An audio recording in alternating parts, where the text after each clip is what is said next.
Media വണിൻ്റെ എഡിറ്ററും എഴുത്തുകാരനുമായ Pramod രാമനാണ് ഇന്ന് face to ഫേസിൽ നമ്മോടൊപ്പം. Welcome sir. ഹായ്, നമസ്കാരം. നമുക്ക് സാറിൻ്റെ തന്നെ ബാബരി മസ്ജിദിൽ പക്ഷികൾ അണയുന്നു എന്ന കഥയിലെ ചില ഭാഗങ്ങൾ വായിച്ചുകൊണ്ട് ആരംഭിക്കാൻ തോന്നുന്നു. 1949 ഡിസംബർ 22 അർദ്ധരാത്രിയിലാണ് ശ്രീരാമ വിഗ്രഹം ഒളിച്ചു കൊണ്ടുവന്ന് വെച്ച് ബാബരി മസ്ജിദ് രാമജന്മഭൂമി ക്ഷേത്രമാക്കി മാറ്റിയത്. ബാബരി മസ്ജിദിൻ്റെ 3 താഴികക്കുടങ്ങളിൽ നടുവിലേതിനുള്ളിലാണ് വിഗ്രഹം വച്ചത്. അതാണ് രാജ്യത്തെ നിയമസംവിധാനത്തെ അട്ടിമറിച്ച അയോധ്യ പ്രക്ഷോഭത്തിൻ്റെ തുടക്കം. അവരിരുവരും പതുക്കെ താഴോട്ട് നടക്കുകയായിരുന്നു. KN പണിക്കരും AG നൂറാനിയും കൂടെയുണ്ടെന്ന് ആതിരയ്ക്ക് തോന്നി. അയോധ്യയിൽ ഒരമ്പലം പൊളിച്ചിട്ടാണ് പള്ളി പണിതത് എന്നതിന് മധ്യകാലഘട്ടത്തിലെ ഒരു ചരിത്രരേഖയിലും തെളിവില്ലെന്ന് KN പണിക്കർ നടന്നു. അയോധ്യ തർക്കത്തിൻ്റെ 134 വർഷം നീണ്ട നിയമയുദ്ധത്തിൽ ഒരിക്കൽ പോലും അവിടെ അമ്പലം പൊളിച്ചതിൻ്റെ രേഖകൾ കോടതിയിൽ എത്തിയിട്ടില്ലെന്ന് നൂറാനിയും നടന്നു. റുമീള താപ്പർ ആകട്ടെ മറ്റൊരു നടത്തമാണ് നടന്നത്. അതിങ്ങനെയാണ്. ഏത് രാമനെക്കുറിച്ചാണ് ഇവർ പറയുന്നത്? വാൽമീകി രാമായണത്തിലെയോ തുളസീദാസിൻ്റെ രാമചരിതമാനസത്തിലെയോ ബുദ്ധരുടെ ദശരഥ ജാതകയിലെയോ ജൈനരുടെ പൗമാചര്യത്തിലെയോ മലയ രാമായണത്തിലെയോ ലങ്കൻ രാമായണത്തിലെയോ അതോ ഇന്തോനേഷ്യൻ രാമായണത്തിലെയോ? അയോധ്യ ആയിരം കഥകളിൽ ഏത് രാമൻ്റെ ജന്മസ്ഥാനം? ആതിരയ്ക്ക് തോന്നി കേരളത്തിൻ്റെ 80കളാണ് ഈ നടക്കുന്നത്. സാർ, കേരളത്തിൻ്റെ 80കളിൽ പ്രൗഢഗംഭീരമായ ഈയൊരു നടത്തം ഉണ്ടായിരുന്നു. നമ്മൾ അയോധ്യ വിഷയത്തിലേക്ക് വരുമ്പോൾ 49 ബാബരി മസ്ജിദിൽ രാമവിഗ്രഹം കൊണ്ടുവച്ചതിൽ പ്രധാന പങ്കുവഹിച്ച ഒരാളാണ് മലയാളിയായ KK നായർ. ഇപ്പോൾ സുപ്രീം കോടതിയിൽ പോലും എത്തിയിട്ടില്ലാത്ത തെളിവുകളും വാദങ്ങളും നിരത്തിക്കൊണ്ട് ഇന്ത്യയിൽ ഒട്ടാകെയുള്ള സംഘപരിവാരങ്ങൾക്ക് ഈ വിഷയത്തിൽ ഒരു ആധികാരികത നൽകുകയാണ് മറ്റൊരു മലയാളിയായ ഡോക്ടർ KK മുഹമ്മദ്. മാത്രമല്ല, അയോധ്യയുടെ ചരിത്രത്തെയും ഐതിഹ്യത്തെയും സംബന്ധിച്ച ഡോക്യു ഫിക്ഷൻ സംവിധാനം ചെയ്യുന്നതാകട്ടെ പ്രിയദർശൻ. ഈ 2024 കേരളത്തിലെ സെക്യുലർ നടത്തം ഇതിനെയൊക്കെ അടിസ്ഥാനപ്പെടുത്തി എങ്ങനെയായിരിക്കുമെന്നാണ് സാറിന് തോന്നുന്നത്? വളരെ ഡീപ്പായിട്ടുള്ളൊരു ചോദ്യമാണത്. നമ്മളെ സംബന്ധിച്ചിടത്തോളം അത് പറയുന്നത് പലവിധ സാഹചര്യങ്ങൾ പരിശോധിച്ചിട്ട് വേണം. കാരണം ഇപ്പം തന്നെ നമുക്കറിയാം, ഇപ്പോൾ രാമക്ഷേത്രത്തിൻ്റെ ഉദ്ഘാടനവുമായി ബന്ധപ്പെട്ട് അല്ലെങ്കിൽ അതിൻ്റെ പ്രതിഷ്ഠാപന ചടങ്ങുമായിട്ട് ബന്ധപ്പെട്ട് വളരെ നമ്മളെ ഏറ്റവും മനസ്സിൽ കൊണ്ടു നടക്കുന്ന ആളുകൾ വരെ അതിന് പ്രചാരകരായി മാറുന്ന ഒരു സാഹചര്യമാണ് നമ്മളിപ്പോൾ കാണുന്നത്. അത് ഇപ്പോൾ പ്രിയദർശൻ്റെ കാര്യത്തിലും KK നായരുടെ കാര്യത്തിലും KK മുഹമ്മദിൻ്റെ കാര്യത്തിലും പ്രിയദർശൻ്റെ കാര്യത്തിലുമൊക്കെ നമുക്ക് ചില മുന്നറിവുകളുണ്ട്. ഇപ്പോൾ അതും കഴിഞ്ഞ് ആ മുന്നറിവുകളെ പോലും അപ്രസക്തമാക്കുന്ന രീതിയിൽ ഏത് നിമിഷവും ഏതൊരാളും BJP വേദിയിലെത്തിപ്പെടാം. അല്ലെങ്കിൽ ഈ രാമഭക്തി, ഒന്നാമതായി ഞാൻ വിചാരിക്കുന്നത് കേരളത്തിൽ ഒരുപാട് രാമക്ഷേത്രങ്ങളില്ല. തൃപ്രയാറിലാണല്ലോ ഒന്നുള്ളത്, അതാണ് പ്രധാനമന്ത്രി ഇന്നലെ സന്ദർശിച്ചത്. അപ്പോൾ ഇല്ലാത്ത എന്ന് വെച്ചാൽ അങ്ങനെ അധികം ഒരു വലിയ ഈശ്വരനായി ഇല്ലാത്ത രാമനെ അങ്ങനെ കണക്കാക്കുന്നത് വളരെ ചുരുങ്ങിയ സ്ഥലങ്ങളിൽ മാത്രമാണ്. അപ്പോൾ അങ്ങനെ ഉള്ള ഒരു രാമൻ്റെ പേരിലുള്ള ഒരു വിഗ്രഹം സ്ഥാപിക്കുന്നതിനെ ഒരു വലിയ വിഷയമാക്കിയെടുത്ത് ഒരു ഹൈന്ദവ വർഗീയവൽക്കരണം കേരളത്തിൽ നടക്കുന്നുണ്ട് എന്നുള്ള കാര്യത്തിൽ യാതൊരു സംശയവും നമുക്കില്ല. ഞാനതിനെ വർഗീയവൽക്കരണം എന്ന് തന്നെയാണ് പറയുക. അത് ധ്രുവീകരണമാണ്, ഹൈന്ദവ ധ്രുവീകരണമാണ്. അത് മതത്തിൻ്റെ അടിസ്ഥാനത്തിലാണ്. അത് വരുന്നത് അവിടെ ഒരു പള്ളി പൊളിച്ചിട്ടാണ് എന്നുള്ളത് കൊണ്ട് അത് കേവലം ഭക്തിയുമായി ബന്ധപ്പെട്ടതോ അല്ലെങ്കിൽ ആരാധനയുമായി ബന്ധപ്പെട്ടതോ ഒന്നുമല്ല. അതങ്ങനെ അങ്ങനെ നിഷ്കളങ്കമായി നമുക്കതിനെ കാണാനേ കഴിയില്ല. അപ്പോൾ BJPയെ സംബന്ധിച്ചിടത്തോളം ഇവിടെ നമ്മൾ എത്ര സോഫ്റ്റായിട്ട് അതിനെ അനുകൂലിച്ചാലും അത് വരാൻ പോകുന്ന തെരഞ്ഞെടുപ്പിൽ BJPയുടെ മുഖ്യ പ്രചാരണ ആയുധത്തെ സഹായിക്കുന്നതിന് തുല്യമാണ്, സഹായിക്കലാണ് അത്. അപ്പോൾ അതുകൊണ്ട് കേരളത്തിൽ ഞാൻ വിചാരിക്കുന്നത് ഇപ്പോഴത്തെ സെക്യുലർ നടത്തമെന്ന് പറയുന്നത് നമ്മുടെ ഈ ചരിത്രകാരന്മാരുടെ പിന്തുടർച്ചക്കാരായിട്ടുള്ള അല്ലെങ്കിൽ ആ ചരിത്രകാരരുടെ പിന്തുടർച്ചക്കാരായിട്ടുള്ള ഇടതുപക്ഷ സഹയാത്രികർ അല്ലെങ്കിൽ ഒരുപക്ഷെ മതനിരപേക്ഷവാദികൾ ഒക്കെ ഉൾപ്പെടുന്ന ഒരു വിഭാഗം മാത്രമാണ്. കൂട്ടത്തിൽ ഞാൻ കൂട്ടുന്നത് ന്യൂനപക്ഷ വിഭാഗങ്ങളിൽപ്പെട്ട പ്രത്യേകിച്ച് മുസ്ലിം ന്യൂനപക്ഷ വിഭാഗങ്ങളിൽപ്പെട്ട ആളുകളാണ്. അവർ വളരെയധികം ആശങ്കാകുലരാണ്. അപ്പോൾ അവരുടെ ഒരു കൂട്ടുചേരൽ ഈ സെക്കുലർ നടത്തത്തിനുണ്ട്. അത് നമ്മൾ കാണണം. അവരെ കൂടി ചേർത്തുകൊണ്ടുള്ള ഒരു നടത്തമാണത്. അത് കേവലം ഒരു മതനിരപേക്ഷത എന്ന് നമ്മൾ പറയുന്നതിൽ ഉപരി ഏറ്റവും അധികം ആശങ്കയിലാഴ്ത്തപ്പെട്ട, ഏറ്റവും അധികം ജീവിതത്തിൻ്റെ വരുന്നാളുകളിൽ ജീവിതം ഏതൊക്കെ നിലയിൽ മാറാമെന്നതിനെക്കുറിച്ച് ഒരു വ്യക്തമായ ചിത്രവുമില്ലാത്ത മുസ്ലിം ന്യൂനപക്ഷ മതത്തിൽപ്പെട്ട ബഹുജനങ്ങളെ, അതിലെ നേതാക്കളെയൊക്കെ ഉൾപ്പെടുത്തുന്ന ഒരു നടത്തമാണ് ഇക്കാലത്തെ സെക്കുലർ നടത്തം എന്ന് തന്നെയാണ് ഞാൻ വിചാരിക്കുന്നത്. നമ്മൾ രാമക്ഷേത്രം കേന്ദ്ര സർക്കാർ പൂർത്തിയാക്കി കഴിഞ്ഞു. അതിൻ്റെ 22-ാം തീയതി അതിൻ്റെ പ്രതിഷ്ഠാ ചടങ്ങ് നടക്കും. സാങ്കേതികപരമായി മാത്രം നോക്കുകയാണെങ്കിൽ സുപ്രീം കോടതി വിധി നടപ്പിലാക്കുകയാണ് കേന്ദ്ര സർക്കാർ ചെയ്യുന്നത്. 2019 അയോധ്യ വിധി വന്നപ്പോൾ ആ വിധിന്യായത്തിൽ സുപ്രീം കോടതി പറയുന്ന, നമുക്കൊരിക്കലും ഡൈജസ്റ്റ് ആവാത്ത ഒരു സ്റ്റേറ്റ്മെൻ്റ് ഉണ്ട്, വിധിന്യായത്തിൽ പറയുന്ന ചില കാര്യങ്ങളുണ്ട്. അതിലൊന്നാണ് ഹിന്ദു വിശ്വാസപ്രകാരം രാമജന്മഭൂമിയാണ്, രാമൻ ജനിച്ച സ്ഥലത്താണ് ബാബരി മസ്ജിദ് നിലനിന്നിരുന്നത്. അങ്ങനെയാണെങ്കിൽ പ്രതീകാത്മകമായി ഭൂമിയുടെ ഉടമ രാമനാണ്. അതുകൊണ്ട് തന്നെ അത് വിശ്വാസികൾക്ക് കൊടുക്കുന്നു, അല്ലെങ്കിൽ അതുകൊണ്ട് തന്നെ ആ ഒരു ക്രൈം എന്ന് വേണമെങ്കിൽ നമുക്ക് പറയാം, അല്ലെങ്കിൽ ഒരു അന്യായത്തെ അവിടെ പറഞ്ഞിട്ടുണ്ടല്ലോ, സുപ്രീം കോടതി തന്നെ പറഞ്ഞിട്ടുണ്ട് കുറ്റകൃത്യമാണ്. യെസ്, ആ ഒരു കുറ്റകൃത്യത്തെ പിന്നീട് ഈ ഒരു രീതിയിലേക്ക് മാറ്റം വരുന്നുണ്ട് അതിന്.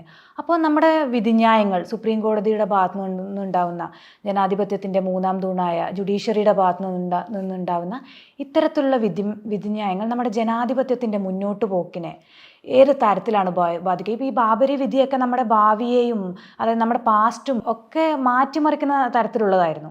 അത്തരത്തിലുള്ള വിധിന്യായങ്ങളെ നമ്മൾ എങ്ങനെയാണ് നോക്കിക്കാണുന്നത്? അല്ല, കാണേണ്ടത് ഇപ്പോൾ അലഹബാദ് ഹൈക്കോടതിയുടെ വിധിക്കെതിരെ വന്ന അപ്പീലിലാണ് സുപ്രീം കോടതി അന്തിമമായി അതിൽ വിധി പറയുന്നത്.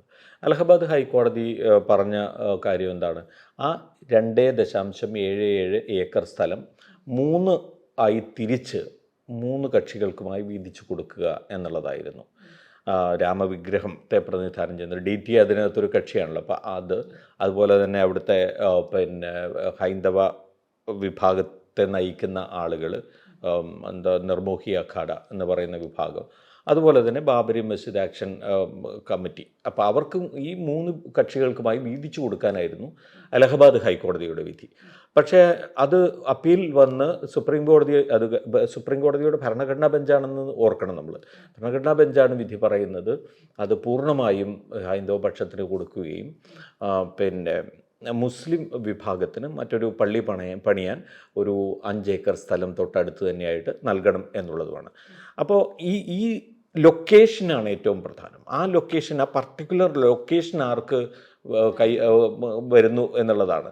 അത് അലഹബാദ് ഹൈക്കോടതിയാണ് ഒരുപക്ഷെ അതേസമയം അതിൻ്റെ പങ്കാളിത്തത്തെ കുറെ കൂടി ഇപ്പോൾ ആലോചിക്കുമ്പോൾ നമുക്ക് തോന്നുന്നു കുറെ കൂടി ജസ്റ്റിഫയബിൾ ആയിട്ടുള്ള ഒരു നിലയിൽ കണ്ടിരുന്നത് അലഹബാദ് ഹൈക്കോടതിയാണെന്ന് നമുക്ക് പറയാം. പക്ഷേ സുപ്രീം കോടതിയിലെത്തിയപ്പോൾ ആ ലൊക്കേഷൻ പൂർണ്ണമായും കൈമാറുന്നു. എന്നിട്ട് മറ്റൊരു സ്ഥലം, ഇപ്പം ഈ മറ്റൊരു സ്ഥലം എന്ന് പറയുന്നത് തന്നെ എന്താണ്? അതിലൂടെ വരുന്നൊരു ധ്വനി എന്താണ്?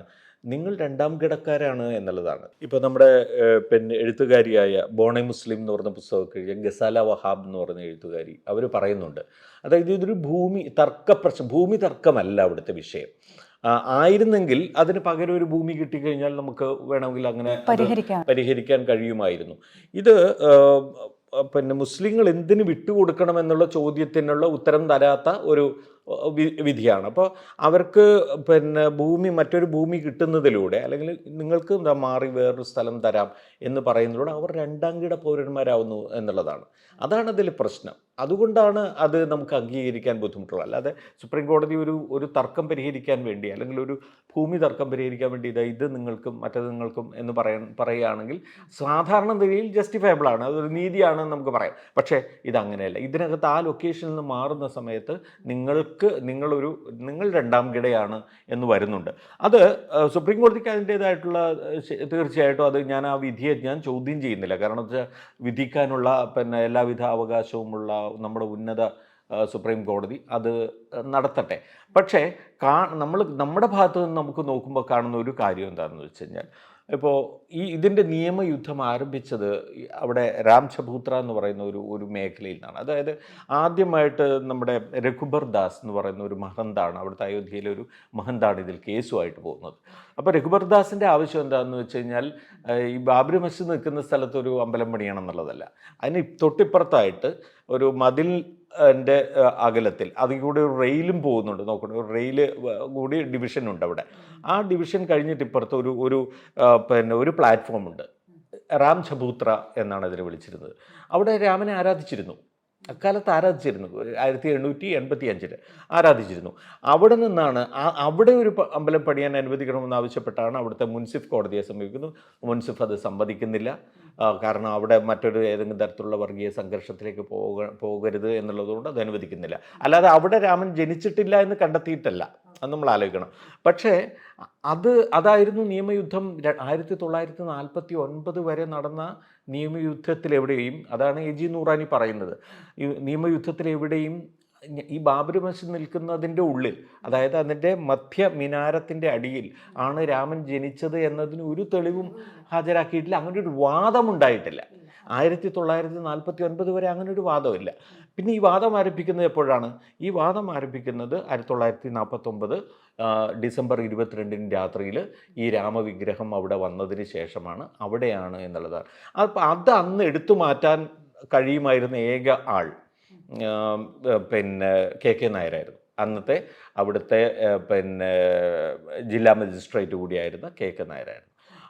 അപ്പം തന്നെ തീരുമാനിച്ചാൽ മതിയായിരുന്നു. കാരണം അതിനകത്ത് അന്ന് GB പന്താണ് UP മുഖ്യമന്ത്രി. അദ്ദേഹത്തിന് അത് എടുത്തു മാറ്റുന്നതിൽ കോൺഗ്രസിൻ്റെ മുഖ്യമന്ത്രിയായിരുന്നു. തടസ്സമില്ല. അദ്ദേഹം അത് പറഞ്ഞു.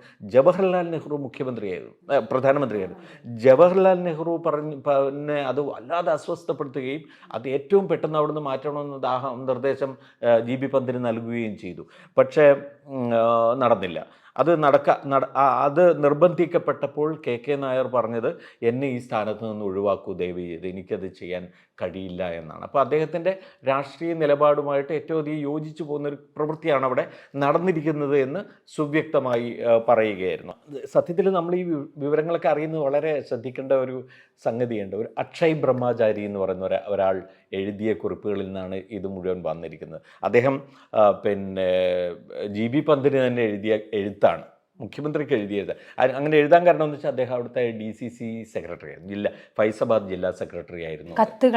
കത്താണ് മുഖ്യമന്ത്രിക്ക് അയച്ച കത്താണ്. ആ കത്താണ് പുറത്തു വന്നത്. ആ കത്തിൽ പറയുന്നത് എന്താണെന്ന് വെച്ചാൽ, ഞാൻ ഈ വിവരം അറിഞ്ഞിട്ട്, കാരണം അദ്ദേഹം പിറ്റേന്ന് വെളുപ്പിനെ ഈ വിവരം അറിയുന്നുണ്ട്. വിവരം അറിഞ്ഞ ഉടനെ ജില്ലാ മജിസ്ട്രേറ്റിനെ കെ നായരെ ബന്ധപ്പെടുകയും അദ്ദേഹത്തെ കൂട്ടി അവിടെ എത്തുകയും ചെയ്തു. അദ്ദേഹം കൂടെ ഉണ്ടായിരുന്നു. അദ്ദേഹം പറയുന്നുണ്ട്, കെ നായർ ഇതൊക്കെ കണ്ടിട്ട്, കെ നായർ കൊടുത്ത റിപ്പോർട്ട് പോലും അവിടെ ആളുകൾ അതിക്രമിച്ച് കയറി അവിടെ വിഗ്രഹം സ്ഥാപിച്ചു എന്നുള്ളതായിരുന്നു. എന്നിട്ട് പിൽക്കാലത്താണ് അത് അവിടെ സ്വയംഭൂവായതാണ് എന്ന് പറഞ്ഞ ഓർഗനൈസറിൽ ഉൾപ്പെടെ റിപ്പോർട്ടൊക്കെ വരുന്നത്. അപ്പോൾ കെ നായർ ഉൾപ്പെടെ കൊടുത്ത റിപ്പോർട്ട് അങ്ങനെയായിരുന്നു. പക്ഷെ അത് എടുത്തു മാറ്റാൻ തയ്യാറായില്ല. അപ്പോൾ അക്ഷയ് ബ്രഹ്മചാരി എന്ന ഈ കോൺഗ്രസിൻ്റെ അന്നത്തെ നേതാവ് പറയുന്നുണ്ട്, അത് അന്ന് തന്നെ അപ്പം തന്നെ എടുത്തു മാറ്റാൻ കഴിയുമായിരുന്ന ഏക മനുഷ്യൻ ഈ ജില്ലാ മജിസ്ട്രേറ്റ് ആയിരുന്നു. കാരണം that was some kind of altering the status of that particular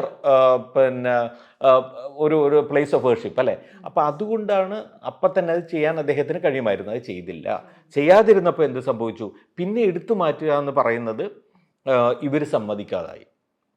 അത് പ്രക്ഷോഭത്തിന് കാരണമാകുമെന്നുള്ളതുകൊണ്ട് അതൊക്കെ കൊണ്ടുകൂടിയാണ് പിന്നീട് അത് അടച്ചിടുകയോ ഒക്കെ ചെയ്തത്. പിന്നീട് അപ്പം ഞാൻ പറഞ്ഞു വന്നതാണ്, 49 വരെ അത് അങ്ങനെ ഒരു വാദമുണ്ടായിരുന്നില്ല. 49 ശേഷമാണ് ഈ വാദം പൊങ്ങി വരുന്നത്. അതിൻ്റെ ഉള്ളിൽ ആ പർട്ടിക്കുലർ സ്ഥലത്താണ് രാമൻ ജനിച്ചത് എന്ന വാദം വരുന്നത്. അപ്പോൾ സുപ്രീം കോടതിയിൽ ഇപ്പോൾ ഈ കേസ് ഒടുവിൽ ഡിസ്പോസ് ചെയ്ത സമയത്ത് സംഭവിച്ചത് എന്താണ്? ഈ 1885 മുതലുള്ള നിയമവശങ്ങൾ മുഴുവൻ പരിശോധിച്ചിട്ടുണ്ടെങ്കിൽ ഒരുപക്ഷെ നമുക്ക് കാണാവുന്നത് ഇതുവരെ 49 വരെ ഇതിങ്ങനെ മറ്റൊരു കേസായിരുന്നു എന്നുള്ളത് കാണാവുന്നേ ഉള്ളൂ. ഏതൊരു മനുഷ്യനും, സാധാരണ മനുഷ്യനും മനസ്സിലാക്കാൻ കഴിയുന്നേ ഉള്ളൂ. അപ്പോൾ സുപ്രീം കോടതി ഇതിന് ശേഷമുള്ള ഈ ഹിന്ദുത്വ ശക്തികളുടെ, VHPയുടെ, ബജ്രംഗ് ദളിൻ്റെയൊക്കെ ഒരു സമ്മർദ്ദത്തിൻ്റെ അല്ലെങ്കിൽ അവരുടെ പ്രക്ഷോഭത്തെയാണ് അതിലൂടെ ഉയർന്നു വന്ന ഒരു പൊളിറ്റിക്കലായിട്ടുള്ള ഒരു വാദത്തെയാണ്, ശരിക്കും പൊളിറ്റിക്കലാണ്, മതപരമൊന്നുമല്ല, പൊളിറ്റിക്കലായിട്ടുള്ള ആ വാദത്തെയാണ് യഥാർത്ഥത്തിൽ ഒരു നിയമ പ്രശ്നമായി, നിയമത്തിന് അവർക്ക് വിട്ടുകൊടുക്കാനുള്ള ഒരു നിയമ പോയിൻ്റായിട്ട് അതിലേക്ക് എത്തിച്ചത് എന്നുള്ളതാണ് തോന്നുന്നത്. അതുകൊണ്ട് നമുക്ക് വിയോജിക്കാം, നമ്മൾ പൂർണ്ണമായും ആ വിധിയോട് വിയോജിക്കുന്നു എന്നുള്ളതാണ് നമുക്കിപ്പോൾ പറയാൻ സാധിക്കുക. ഇതിപ്പോൾ സർക്കാരിൻ്റെ എല്ലാവിധ സ്ട്രെങ്ത്തും ഉപയോഗിച്ചുകൊണ്ട് ഒരു ക്ഷേത്രം പണിതു. ഫണ്ടൊക്കെ പുറത്തുനിന്നൊക്കെ പിരിച്ചെടുത്ത ഫണ്ടുകളൊക്കെ ഉണ്ട്. എന്നാൽ കൂടി കേന്ദ്ര ഗവൺമെൻറ് സ്പോൺസേഡ് പ്രോഗ്രാമായിട്ട് അത് മാറുന്നു. കോൺഗ്രസിൻ്റെ ഈ കാര്യത്തിൽ പ്രതിഷ്ഠാ ചടങ്ങിൽ പങ്കെടുക്കുന്നില്ല എന്നുള്ള ഒരു തീരുമാനം എടുക്കാൻ എനിക്ക് തോന്നുന്നു ആ ഒരു സമയം വളരെ അവർ കുറേ അധികം സമയമെടുത്തു. അത്രയധികം സമയം എടുക്കേണ്ടിയിരുന്നില്ല എന്ന് കോൺഗ്രസിന് അതിൻ്റേതായ പൊളിറ്റിക്കലി പിന്നെ പ്രശ്നങ്ങളും പ്രതിസന്ധികളും ഒക്കെ ഉണ്ട്. സ്റ്റിൽ അത്രയധികം സമയം എടുക്കേണ്ടിയിരുന്നില്ല എന്ന് തോന്നുന്നു. പക്ഷേ സാർ, നമ്മൾ ഇത് ആലോചിക്കുമ്പോൾ ഇതിനെതിരെ ഇത്രയും വർഷങ്ങളായി 31 വർഷം കഴിയുന്നു മസ്ജിദ് പൊളിച്ചിട്ട്, ബാബരി മസ്ജിദ് പൊളിച്ച് കളഞ്ഞിട്ട്. ഈ പ്രതിഷേധം, ഈ പ്രതിപക്ഷത്തിൻ്റെ ഭാഗത്തു നിന്നുണ്ടാകുന്ന പ്രതിഷേധത്തിൽ വരുന്ന ഒരു പ്രശ്നമുണ്ട്. നമ്മൾ ഈ എതിർക്കേണ്ട ശക്തികളെ കൃത്യമായ രാഷ്ട്രീയം പറഞ്ഞുകൊണ്ട് പ്രതിപക്ഷം എതിർക്കുന്നില്ല. നമുക്ക് ആ ഒരു എതിർക്കാനുള്ളൊരു ശക്തി കുറഞ്ഞു വരുന്നു എന്ന് തോന്നിയിട്ടുണ്ടോ? അല്ല, ബേസിക്കലി എന്താ സംഭവിക്കുന്നതെന്ന് വെച്ച് കഴിഞ്ഞാൽ, ഇപ്പോൾ ഗ്രാംഷി പറയുന്നുണ്ട്. ഗ്രാംഷി ഒരു പ്രധാനപ്പെട്ട അദ്ദേഹത്തിൻ്റെ ഒരു പിന്നെ പാശ്ചാത്യ മാർക്സിസ്റ്റുകളിൽ ഏറ്റവും മാർക്സിസത്തെ ഏറ്റവും മുന്നോട്ട് കൊണ്ടുപോയ ഒരു ദൈക്ഷണികൻ അദ്ദേഹമായിരുന്നു. ഇറ്റാലിയൻ കമ്മ്യൂണിസ്റ്റ് പാർട്ടിയുടെ നേതാവായിരുന്നു. അപ്പോൾ അദ്ദേഹം പറയുന്ന ഒരു സംഗതി, ഈ ഒരു കൺസെപ്റ്റ് ഉണ്ട് നമ്മുടെ ഈ ഐഡിയോളജിയെക്കുറിച്ചുള്ള. അതായത് മാർക്സാണ് ഐഡിയോളജിയെ ഡിഫൈൻ ചെയ്യുന്നത്, പക്ഷേ ഗ്രാംഷി അതിൻ്റെ ഒരു ഈ എന്താ പറയുക ഡോമിനൻസ് എന്ന് പറയുന്ന ഒരു കൺസെപ്റ്റിലേക്ക് പോകുന്ന ഒരു മേൽക്കോയ്മ. ഇപ്പോൾ ഒരു വലതുപക്ഷ വൽക്കരണത്തിൻ്റെ ഒരു കാലഘട്ടത്തിൽ ഒരു പ്രത്യേക തരത്തിലുള്ള പ്രത്യയശാസ്ത്രം, ഐഡിയോളജി മേൽക്കോയ്മ നേടുന്നത് നമുക്ക് കാണാം. എന്ന് വെച്ചാൽ അതൊരു പ്രത്യേക, ഇപ്പോൾ ഈ കേരളത്തിൽ ഇപ്പോൾ ഉദാഹരണത്തിന് പറയുകയാണെങ്കിൽ പിന്നെ വിമോചന സമരത്തിൻ്റെ കാലഘട്ടത്തിൽ പിന്നെ ഒരു വലതുപക്ഷ മതവർഗീയ സ്വഭാവത്തിലുള്ള ശക്തികളുടെയൊക്കെ യോജിപ്പിൽ ഒരു ഇടതുപക്ഷ സർക്കാരിനെതിരെ ഒരു പ്രക്ഷോഭം ആരംഭിക്കുകയാണ് അല്ലേ. അപ്പോൾ അവിടെ പിന്നെ ഒരു മേൽക്കൈ നേടുന്ന പ്രത്യയശാസ്ത്രം എന്ന് പറയുന്നത് വലതുപക്ഷ പ്രത്യയശാസ്ത്രമാണ്, വലതുപക്ഷ ഇങ്ങനെയുള്ള പിന്തിരിപ്പൻ പ്രത്യയശാസ്ത്രങ്ങളാണ്. സമാനമായ രീതിയിൽ ഇപ്പോൾ ഇന്നത്തെ ഇന്ത്യയിൽ എന്ന് വെച്ചാൽ ഇപ്പോൾ 2014 മോദി അധികാരത്തിൽ വരുന്നതിന് പിന്നാലെ നമ്മുടെ ഡിസ്കോഴ്സുകളൊക്കെ മാറുകയാണ്. ഈ ഡിസ്കോഴ്സുകൾ മാറുന്നതിനനുസരിച്ച് എന്താ സംഭവിക്കുന്നത്, നമ്മൾ പിന്നെ എന്താ പറയുക നമ്മളുടേതായിട്ടുള്ള പ്രശ്നങ്ങൾ, മനുഷ്യൻ്റേതായിട്ടുള്ള യഥാർത്ഥ ജീവൽ പ്രശ്നങ്ങളിൽ മാറി ഡിസ്കോഴ്സ് മതത്തെക്കുറിച്ചും അല്ലെങ്കിൽ അതുപോലെ തന്നെയുള്ള മറ്റു വിഷയങ്ങളെക്കുറിച്ച്, ആചാരങ്ങളെക്കുറിച്ച്, അത് സംരക്ഷിക്കേണ്ടതിനെക്കുറിച്ച്, ചെറിയ വിഷയം പിന്നെ ബീഫ് കഴിക്കുന്നതിനെക്കുറിച്ച്, ഇങ്ങനെയുള്ള വിഷയങ്ങളിലേക്കൊക്കെ മാറുകയാണ്. അങ്ങനെ ഡെവലപ്പ് ചെയ്യുന്ന ഒരു ഐഡിയോളജിക്കൽ പിന്നെ ഫൈറ്റുണ്ട്. ആ ഫൈറ്റിൽ ഇപ്പം നമ്മൾ കാണുന്നത് എന്താണെന്ന് വെച്ചാൽ പിന്നെ ഈ വലതുപക്ഷ പ്രത്യയശാസ്ത്രം, അതായത് ഹിന്ദു വർഗീയ വലതുപക്ഷ പ്രത്യയശാസ്ത്രം മേൽക്കോയ്മ നേടുന്നതാണ്. അപ്പോൾ ഇന്നത്തെ നിലയിൽ അതിനാണ് മേൽക്കോയ്മ, അത് നമ്മൾ കാണും. ആ മേൽക്കോയ്മ സ്ഥാപിച്ചെടുക്കുകയും അതിലൂടെ പൊളിറ്റിക്കൽ ഡിസ്കോഴ്സസ്, പിന്നീട് അങ്ങോട്ട് നടക്കുന്ന എല്ലാ രാഷ്ട്രീയ വ്യവഹാരങ്ങളും സംവാദങ്ങളുമെല്ലാം അതിൻ്റെ പശ്ചാത്തലത്തിൽ മാത്രമാവുകയും ചെയ്യുന്നു. ഇപ്പോൾ എന്തുകൊണ്ടാണ് കോൺഗ്രസ് ഇത്രയധികം, ഇപ്പോൾ മഹാത്മാഗാന്ധി പറഞ്ഞിരിക്കുന്നത് എന്താ, 1000 അമ്പലങ്ങൾ തവിട് പൊടിയായാലും ഒരൊറ്റ പള്ളി പോലും തൊടാൻ ഞാൻ തയ്യാറാവില്ല. അങ്ങനെ അത്തരം കാടൻ വിശ്വാസങ്ങൾക്ക് മേൽ എൻ്റെ വിശ്വാസത്തിൻ്റെ മേൽക്കോയ്മ സ്ഥാപിക്കാൻ ഞാൻ ആഗ്രഹിക്കുന്നില്ല. എന്തൊരു വാക്കുകളാണിത്, ഒന്ന് ആലോചിച്ച് നോക്കിയേ. ഹരിജനിൽ അദ്ദേഹം എഴുതിയതാണ്. അപ്പോൾ അങ്ങനെ എഴുതാൻ കഴിയുന്ന കോൺഗ്രസിൻ്റെ പ്രത്യയശാസ്ത്രത്തിൽ നിന്ന് അല്ലെങ്കിൽ അവരുടെ ആ ഒരു കാഴ്ചപ്പാടിൽ നിന്ന് നെഹ്റു എന്താണ് ഈ പറഞ്ഞ അതേ നിലയിൽ തന്നെ മതേതരത്വത്തെ വികസിപ്പിക്കുകയും അപ്പോൾ ആ ആശയത്തെ ഏറ്റവും കൃത്യമായ രീതിയിൽ, കാരണം ന്യൂനപക്ഷങ്ങളുടെ സംരക്ഷണം കൂടി ഉൾപ്പെടുന്നതാണ് മതനിരപേക്ഷത എന്ന തരത്തിലുള്ള കാഴ്ചപ്പാടിലേക്ക് അതിനെ വികസിപ്പിക്കുകയൊക്കെ ചെയ്യും, പ്രത്യേകിച്ച് ഇന്ത്യൻ സാഹചര്യത്തിൽ. അപ്പോൾ അത് അങ്ങനെയൊക്കെ ചെയ്തിട്ടുള്ള മഹാരഥന്മാരുടെ ഒരു പാർട്ടിക്ക് ഇന്നിപ്പോൾ ഈ തീരുമാനമെടുക്കാൻ ഇത്രയും സമയം വേണ്ടി വരുന്നു എന്ന് പറയുന്നതിൽ നമുക്ക് ആശങ്കയുണ്ട്. പക്ഷേ അതേസമയം ഞാൻ കാണുന്നൊരു കാര്യം എന്ന് വെച്ചാൽ കോൺഗ്രസിന് ഇതല്ലാതെ തീരുമാനിക്കാൻ കഴിയില്ല എന്നാണ്. പലരും പറഞ്ഞു നടന്നു കോൺഗ്രസ് പോവും, സോണിയാഗാന്ധി പോകും. സോണിയാഗാന്ധി ഒരിക്കലും പോയില്ല, എനിക്ക് 100% ഉറപ്പായിരുന്നു. എന്നെ സംബന്ധിച്ചിടത്തോളം സോണിയാഗാന്ധിയെ ഞാൻ മനസ്സിലാക്കി. ഞാൻ അവരുടെ ജീവചരിത്രം വായിച്ചിട്ടുണ്ട്, അവർ കടന്നു വന്ന വഴികൾ ഞാൻ മനസ്സിലാക്കിയിട്ടുണ്ട്. ഇപ്പോൾ രാജീവ് ഗാന്ധി തന്നെയാണ് അവിടെ അമ്പലം തുറന്നു കൊടുത്തത് എന്ന് നമ്മൾ അതെ, അത് ശരിയുമായിരുന്നല്ലോ. പക്ഷേ അതേസമയം തന്നെ ഞാൻ മറ്റ് ചില പുസ്തകങ്ങളിൽ വന്നതായിട്ട്, എനിക്ക് ആ പുസ്തകങ്ങൾ വിശദമായിട്ട് വായിക്കാൻ കഴിഞ്ഞില്ല, മനസ്സിലാക്കിയിട്ടുള്ളത് രാജീവ് ഗാന്ധി RSSുമായി പല ഘട്ടങ്ങളിലും ചർച്ച നടത്തുമായിരുന്നു. ചർച്ച അദ്ദേഹത്തിൻ്റെ കാലഘട്ടങ്ങളിൽ. അപ്പോൾ ആ ചർച്ചകൾ പാടില്ലായിരുന്നു എന്ന നിലപാടെടുത്ത ആളാണ് സോണിയാഗാന്ധി. അതിനോട് വിയോജിപ്പ് ഉണ്ടായിരുന്ന ഒരാളാണ്. അന്നവർ രാഷ്ട്രീയത്തിലില്ല, എന്നാൽ തന്നെ. അപ്പോൾ ഞാൻ പറയുന്നത് അങ്ങനെ ഒരു മതനിരപേക്ഷതയുടെ ഒരു കാഴ്ചപ്പാടുള്ള ഒരാളാണ് സോണിയാഗാന്ധി എന്ന് എനിക്ക് വ്യക്തമാകപ്പെട്ടുണ്ട്. അതിൻ്റെ ഒരു തുടർച്ച രാഹുൽ ഗാന്ധിയിലുമുണ്ട്. അപ്പോൾ അതുകൊണ്ട് കോൺഗ്രസ് ഒരു കാരണവശാലും അവിടെ ഔദ്യോഗികമായി അതിൽ പങ്കെടുക്കാൻ പോവില്ല എന്നുള്ളത് 100% എനിക്ക് ഉറപ്പായിരുന്നു. അത് പക്ഷേ ഇത്രയും താമസിപ്പിച്ചതും അതിന് എന്താ പറയുക, കൃത്യമായി ബാബരി മസ്ജിദ് എന്നൊരു വാക്ക് ഉൾപ്പെടുന്ന ഒരു വിശദീകരണം അതിന് വരാതിരിക്കുകയും ചെയ്യുന്നത്, ഞാൻ പറയുന്നത് ഇപ്പോൾ മേൽക്കോയ്മ നേടിയിട്ടുള്ള ഈ പ്രത്യയശാസ്ത്രത്തിൽ നിന്ന് എന്താ പറയുക, ആ ഒരു തരം ഒരു പ്രത്യയശാസ്ത്രമെന്നോ മനഃശാസ്ത്രമെന്നോ എന്ന് നമുക്ക് പറയാൻ കഴിയാത്ത, രാഷ്ട്രീയ മനഃശാസ്ത്രം എന്ന് നമുക്ക് പറയാൻ കഴിയുന്ന അതിൽ നിന്ന് മോചനം നേടാൻ, അല്ലെങ്കിൽ അതിൽ നിന്ന് പുറത്ത് കടക്കാൻ രാഷ്ട്രീയ പാർട്ടികളൊക്കെ പ്രയാസപ്പെടുകയാണ്. മറ്റ് രാഷ്ട്രീയ പാർട്ടികളായാലും ഇപ്പം മിക്കവാറും ഇന്ത്യ മുന്നണിയിലെ മിക്ക പാർട്ടികളും പോവില്ല, ആ ചടങ്ങിന് പോവില്ല എന്ന് പറഞ്ഞിട്ടുണ്ട്. പക്ഷേ അവർ രാമക്ഷേത്രം പിന്നീടായാലും സന്ദർശിക്കും. അപ്പോൾ അതിൽ നിന്ന് പുറത്ത് കടക്കാൻ കഴിയുന്നില്ല. അതിൽ നിന്ന് പുറത്ത് കടക്കുക എന്ന് വെച്ചാൽ ഏറ്റവും അനിവാര്യമായ കാര്യം എന്താണ്?